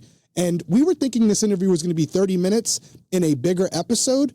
And we were already talking, as you were talking, saying, this has got to be a full episode. We don't want to cut any of this out. We want everyone to be able to consume everything that we've talked about and come to their own opinions. That's what this is really about. Not coming in with preconceived notions, hearing people out and deciding whether you believe it or not. That's what it should be. Yeah, obviously we'll cut around mistakes and things, but I want it to be our pee breaks for everybody out there. We'll cut around that. I think to have this solid, just us talking back and forth, so it doesn't even seem like we're like, we're cutting out this part. I think that's the most important thing. We want you to be able to speak in full. And honestly, I respect the hell out of you. This is your sister. This is what I would do for my sister. Of course. I feel the same way as Derek. Like I get, I'm not like a detective, but I get impressions of people. Why you gotta do it like that? Why you gotta do it like that? I'm not a fancy detective, but I'm a human and I get like distinct impressions of people. I didn't feel like you were trying to be, hiding anything or that you're outright lying about anything. You have spent a lot of time and energy on this. This is important to you. And regardless, at the end of the day, what I think, what Derek thinks, what anybody listening thinks, if Darlie did not do this, I am putting all my thoughts and energy into hoping that she finds justice and gets out and can rejoin her family. We're not the arbiters of what's true or fake or who's guilty or who's innocent. And I know that you're fighting for her. You have a lot of people out there fighting for her. She's obviously fighting for herself. And there's no ill will here. If she is innocent and if she, hopefully can prove that, I will be one of the first ones in line to congratulate you and her and say, this is what happened. Because both Derek and I, there's never a time where we want to see anybody who is innocent sit in jail, not even for a day. So yeah, we're glad we got to talk to you, and I think it was an important conversation, and we wish you luck. I appreciate it. Danelle, before you give your final words, if somebody wants to contact you, if you're open to this, is there anywhere where people can contact you? Maybe they have stuff about the case. Who knows? Is there a certain line of communication that you would like people to use? Now, listen, the only thing I'll say by putting it out there, we talked off record that there are some people who don't necessarily agree with what you're doing and you speaking out. So maybe you don't want to share that information. If you don't, I'll just cut this part out. But if there's something you would like for a line of communication for people to reach you, you can say it here. Totally up to you. I would say that all needs to go through the Innocence Project. I can't be the keeper of the leads. I mean, I do randomly get these crazy leads or, random things get brought to my attention, and that I always send it right to the Innocence Project. So I would love for that to be part of that final statement. I will say, Stephanie, I wanted to just say, you said that you would defend your sister no matter what, and irregardless of guilt or innocence. And if you saw things that may lead to her guilt, you might choose to look over them. I don't think you would. No. I didn't. Okay. I didn't say that. No, I said I could never imagine. Like, you could never tell me. Like, I know my sister in my heart. I was raised with her. Like, we've been best friends since she was born. We've been inseparable. So, like, in my heart, if somebody were to say she did this, I'd be like, absolutely not. You'll never, ever make me believe that. But I mean, if there was like video footage of her doing, I'd be like, damn, I was wrong. Right. But no. Well, so I may have misunderstood how you worded it, but the thought is still the same. I 100% have drilled into every possible angle that could support Darlie being guilty.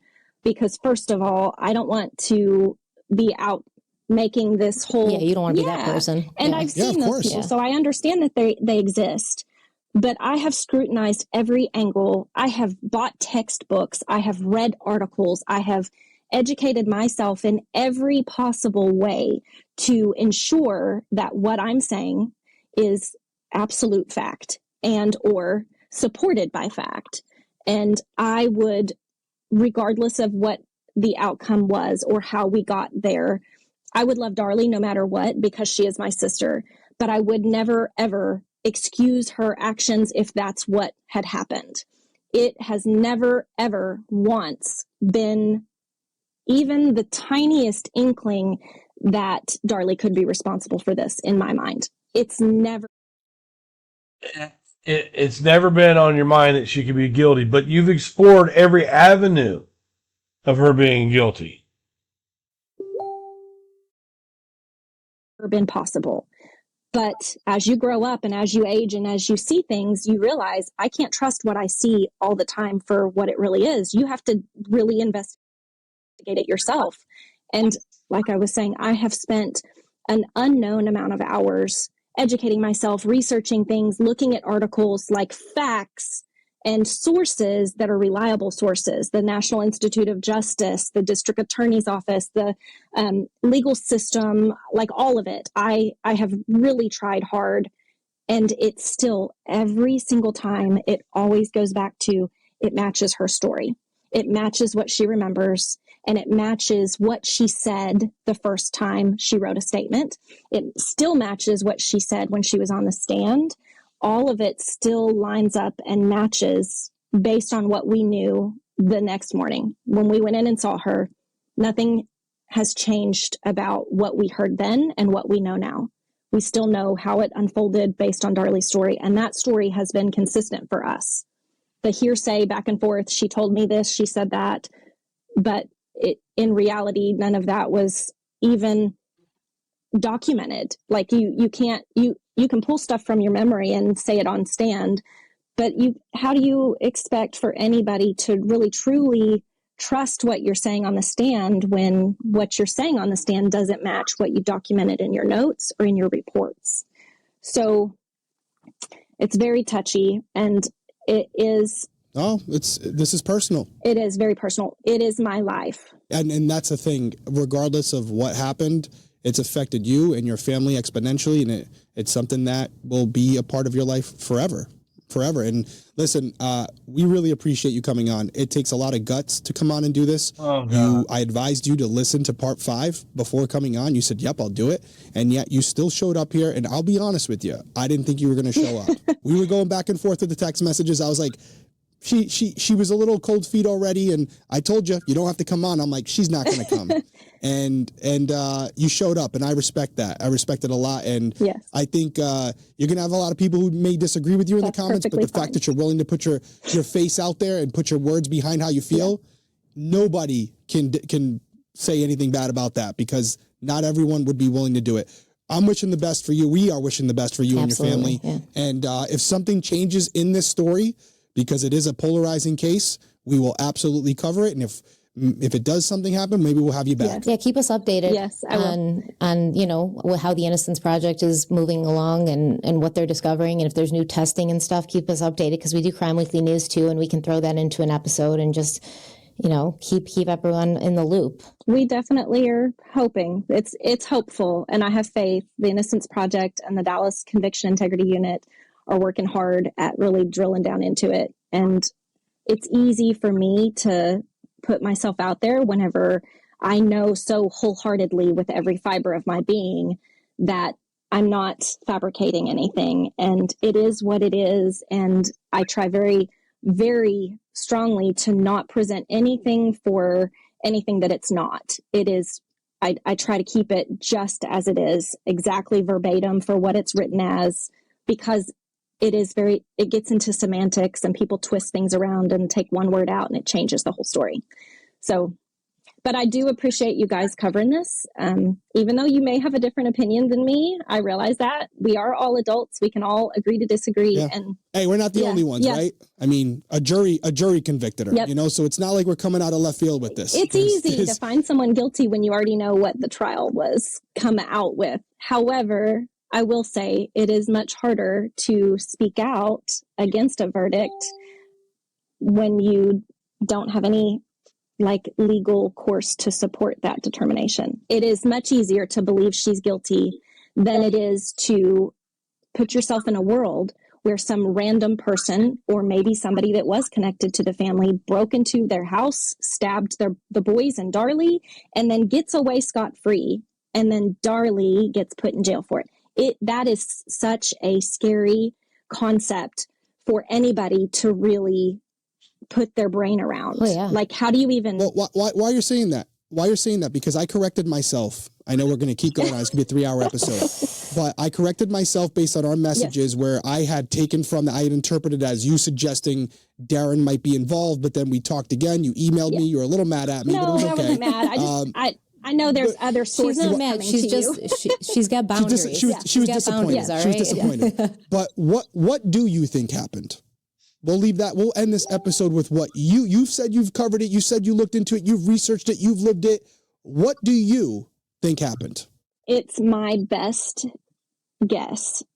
I lean on that there was 2 people involved in this whole process. There's a lot of stuff that could support that. None of Devin's blood is on the murder weapon. The impression of a murder weapon on the carpet doesn't fit the murder weapon that was found. I think that supports it. Devin's wounds are a little bit different in depth and in width than what that murder weapon should have left. There's a lot of different things that makes me think there was 2 intruders, and it is very possible that one of 2 things happened. This was either Darren had a guy that worked close to him that had some insurance fraud in his past.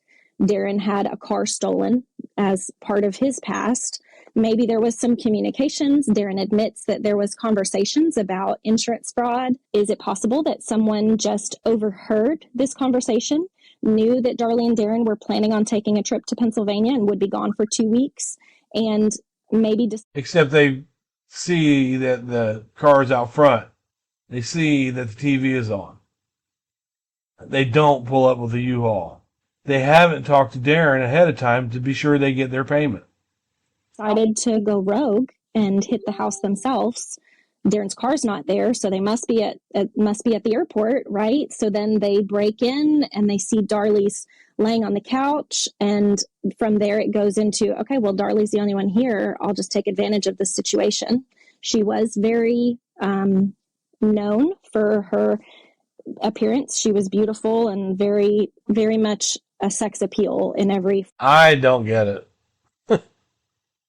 form. for most people. Like maybe a woman that men would covet. Yes, definitely. And she was. Well, I'll give you an example. Stephanie Harlow looks 100 times better than Darla could even think about looking. But nobody's tried to break into her house. Nobody's came after her. Followed from the grocery store a few times by different people. She would be approached by men. Like it definitely, when you see a pretty woman, most of the time you look at them, and Darlie definitely got that. I think she was somewhat oblivious to a lot of that. She didn't take any of that as serious as she should have. And whoever, like boys will be boys kind of thing. And she also trusted everybody. So there was people in her life that were not good people, and Baja Jovel being one of them. And she loved Baja, and she included her in everything because she wasn't judgmental, and she was inclusive, and she loved everybody because everybody deserves love. But if this individual breaks in and, say they've got a pocket knife, they cut the screen, they come in. She says that Baja Jovel was a bad person. Right?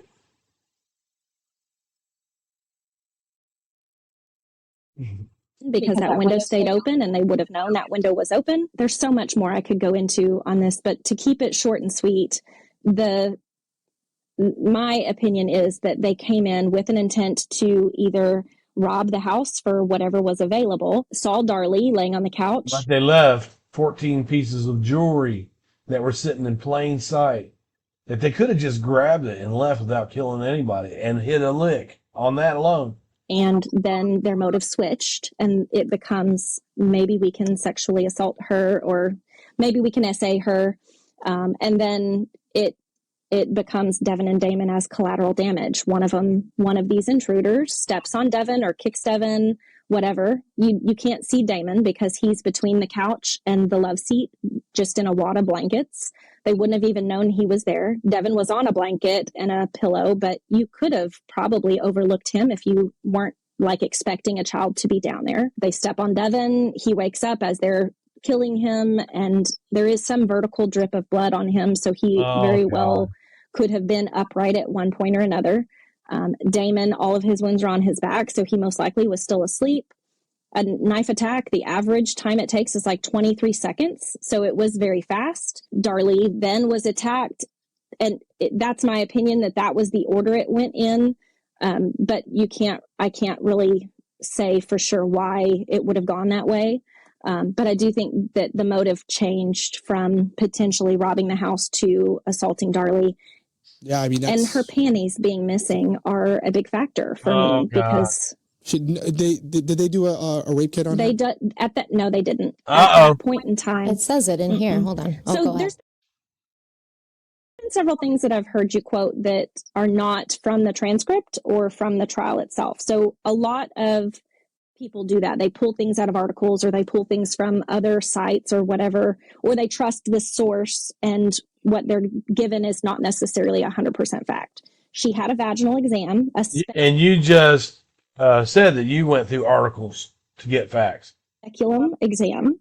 They swabbed her. There was no evidence of any trauma to her lady bits. Did not have a rape exam because rape exams at that point in time were only conducted at Parkland Hospital. And Darlie wasn't able to get up and walk out and go to Parkland Hospital to have an exam. No, but they did conduct a vaginal swab. They did a vaginal swab. There was not.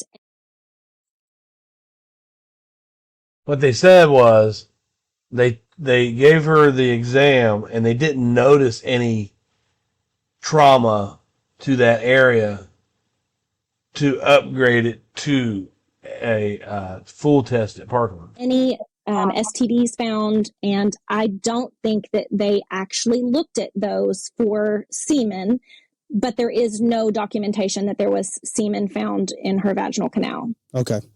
I have one question. Danelle, what do you make of Darren going to the old house and asking the homeowner if the screens had been cut? And I couldn't find this anywhere.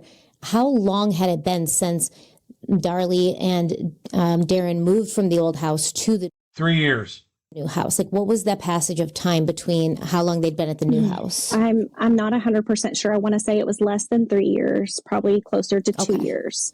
And I think that I can't speak for Darren. I don't know exactly what the rationale was. I'm thinking that it probably was suggested by the defense attorney to go check those screens to see if they were missing any screens or if there was any damage to the screens, or I don't know why or what the thought process behind that was. I will say this, when we were going through all this, people were like vultures and they wanted to talk to us and they wanted to hear things that we had to say. And sometimes things were misrepresented because they felt like Darlie was guilty. So then all they hear is what they wanted to hear. And then they repeat it with that lens that I was talking about.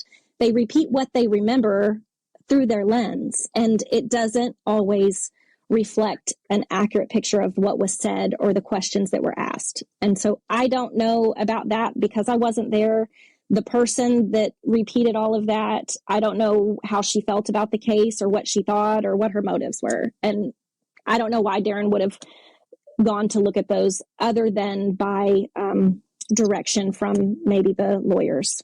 That's the only thing I can think of. Do you still talk to Darren? Does Darren still associate with Darlie in prison? Like, is he still? No, it's not. And let me tell you something. I can see their accounts. I can see no matter how look, you're not blocking me on Facebook, period. I can see their accounts. And Darren is not on any one of their friends lists. You don't see pictures of Darren hanging out. Doesn't really have any direct contact with her, but Darren is like my brother. He was around me from the time I was in diapers and will always be part of my family, and I love him very much. And I 100% don't believe that he had any intentions or any known connection to this crime taking place. I think that if he did, or if there was any known connection, he would have been like, peace out, y'all. I'm done with this, right, and never looked again. Yeah. But he didn't. And so that really does support the thought that he is 100% oblivious to any answers, and that he, along with Darlie, are innocent of anything that could have connected them to purposely killing their children. I will say that, and I said it in the series multiple times, there's evidence in there that doesn't align with them both being involved. Yeah. It's either one party or an outside party, because there's evidence in there that where at points there is a little bit of a conflict, there's conflicting statements, minor ones, between Darren and Darlie. And if they were working together, it would have been spot on. That wouldn't happen. They would have known every detail to explain every piece of evidence. Absolutely agree with that. Listen, we appreciate you coming on. Everyone, lay it down in the comments. If you're watching on YouTube, let us know what you think. If you're on audio, you can leave a review, tell us what you think. Danelle, we really do appreciate you coming on. I hope that we allowed you the opportunity to give you said it. You've said it multiple times. You have so much you could talk about. This is your whole life. But I think we covered a lot of ground. And if people want to reach out to the Innocence Project, they now have that information. Guys, we will be back next week. We're going to do an additional part on the series because we had a whole episode planned out. Mm-hmm. We thought this interview was going to be short. We're not going to cut any of it out, but we're going to do a whole episode, which, Danelle, you'll appreciate this, an episode on not only maybe some of the things that you believe in, but some of the other theories that have been put out there, some of the other evidence that's been dissected to suggest that Darlie is innocent. So we're going to do a whole episode on it and let you guys come to your final conclusions on this one. But again, Danelle, thank you for joining us. Stay safe out there. That's what I say to everybody. Yeah. So we'll talk to you soon. Thank you so much. Keep us updated. I will for sure. And I do really honestly appreciate you guys covering it, because talking about it puts it out there again. And that's what we need. Yeah. Absolutely. So thank you guys. Appreciate you so much. Thank you. Bye. Okay. So that was our conversation with Danelle. Yeah. Really illuminating, really, we continued to have differences of opinion throughout the conversation. But I thought, like, as Derek had told Danelle in the episode, it was just great to know that even though we stood on opposite sides of the issue, we could still be respectful and open and listen to each other and communicate without any, resentment or anger. She really held herself in such a great and respectable way.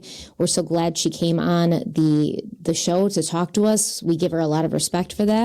Yeah, it takes a lot of courage to do that. 100%. And, there was a part of me that was like, okay, she's going to come on and she's going to be some crazy person and she's going to be throwing out these random theories. No, a lot of what this comes down to is there's evidence and there's the interpretation of that evidence. And we were talking about the same things in that interview, but her opinion on what it meant was completely different. And then, you do see it in some cases where when the evidence is very incriminating, it goes back to law enforcement corruption or mishandling of the evidence. It can never just be that the evidence is incriminating. It's the fibers on the knife had to be cross-contamination. It can't just be what it looks like, which is that she used the knife to cut the screen. But there was some fascinating stuff in there. I concede the fact that there are some pieces of evidence that we don't know entirely what it means. The bloody fingerprint, the sock, we can't explain it perfectly, but me leaving the episode, and I went into it with an open mind, I had a lot of questions. Some of them, she didn't give me an answer that swayed me. I think there's things about Darlie sleeping through the attack, through the stabbing, through the bruising, through all this assault that occurred, and yet waking up right when Damon taps her as the offender is walking away. So she doesn't wake up for anything. And then she wakes up just by the subtle tap from her son, just in time to see the back of the intruder. To me, I don't know about you guys, but if I'm sleeping and someone pinches my arm or punches me in the face or stabs me in the neck, I'm going to wake up, at least because this wasn't just one stab wound. This was multiple wounds. So how does that happen? And she just sleeps right through it. That to me right there is a big problem. And then, like I said to her in the episode, the differences in the wounds to both Damon and Devin and then her, not even about left or right, dominant. Well, they also talk about the defense wounds that Darlie has on her arms. You can't be asleep and putting your arms up to defend a knife stab. You can't. Arm, non-dominant arm. The intent behind the injuries were totally different. Now, she presented a theory of this was a robbery that turned into a murder, that then turned into a possible sexual assault, but then an attempted murder. I'm not going to sit here and discredit everything she said because she's no longer here, but I think that's a stretch. I think it's much more likely that it's exactly what it looks like to me, which is she was going through some stuff, and for some reason in her mind, she felt that the world was better off, or they were better off without Damon and Devin in it. We're not going to be able to rationalize that, but that's what I think happened. I think I don't know if there was a financial motive behind it. I don't know any of that. I think ultimately she just felt like this was the right thing for everybody in her life. That doesn't make sense.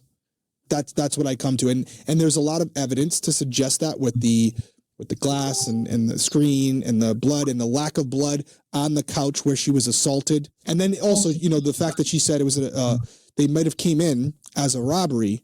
So you would think they come in for the robbery, but then they realize that there are people there when they didn't expect them to be there. At that point, they could easily turn around and leave. And yet, no, they come in and they say, hey, there's 3 people down here, possibly Darren upstairs, but we're going to assault his wife on the couch while the kids are right next, or even just one kid because they couldn't see the other one, and potentially Darren's upstairs now. But we're going to do all this and it's going to be fine. But then before doing it, they possibly kick one of the children and decide, oh, now we have to kill them. And in the process, we're going to stab her too, but we're not going to stab her in a way that would definitively, without a doubt, kill her like we did the 2 little boys. And then we're not even going to SA her because now we don't have time because we've stabbed everyone. And we're not going to steal all the jewelry that was sitting. We're not going to take anything. Yeah. And we're doing all this not knowing if someone's upstairs.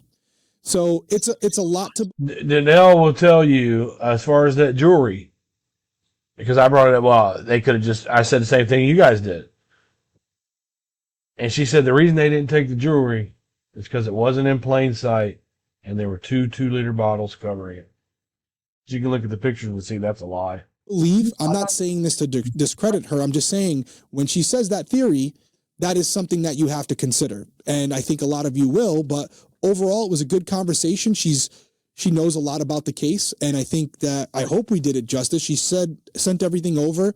We researched what she said and we did the best we could with it. And ultimately it's up to you guys to decide what you believe, but really it's up to the courts. They've already decided on what it is. So you'd have to present compelling enough evidence to open this case back up and to bring it back into court, or to at least have the police department relook at everything. And I don't think that's going to happen. But any final words from you on this one? As far as, it was a long episode, but any takeaway that you remember that you wanted to bring up before we close this one out? No, I'm excited to jump into the episode next week and kind of go through everything. And at that point, we'll have all the information, right? Both for her and against her. And we can give, our final thoughts and with as much information as we possibly can have. I think we've all agreed no one knows what happened here. The mind boggles. We can't figure out a motive because there just doesn't seem to be one that makes sense to anyone. So I am looking forward to kind of getting all the information and then giving final thoughts once and for all. Agreed. Everyone who's watched this video or listened on audio, if you, I always hate to say the word liked, but if you appreciate what we do and you want to keep supporting us, comment down below. It might not seem like a lot. It only takes a couple seconds, but it means a lot to us because it allows us to move up in the algorithm for YouTube, and it even helps us on audio. The reviews are so huge because basically the way these platforms work is they look to see who's engaging with the content and then decide which episodes to promote. So we would greatly appreciate that if you did that for us. But yes, we will be back next week with Darlie Routier, part 7. Mm-hmm. Yep, absolutely. We will see you then. Thank you so much. And once again, thank you to Danelle for being here with us. Yes, and absolutely. Everybody try to, in the same way we had a conversation with her. If you don't agree with her, if you do, just be respectful and have 100%. an open mind. That's the way you do it. Yeah. Guys, stay safe out there. We'll see you.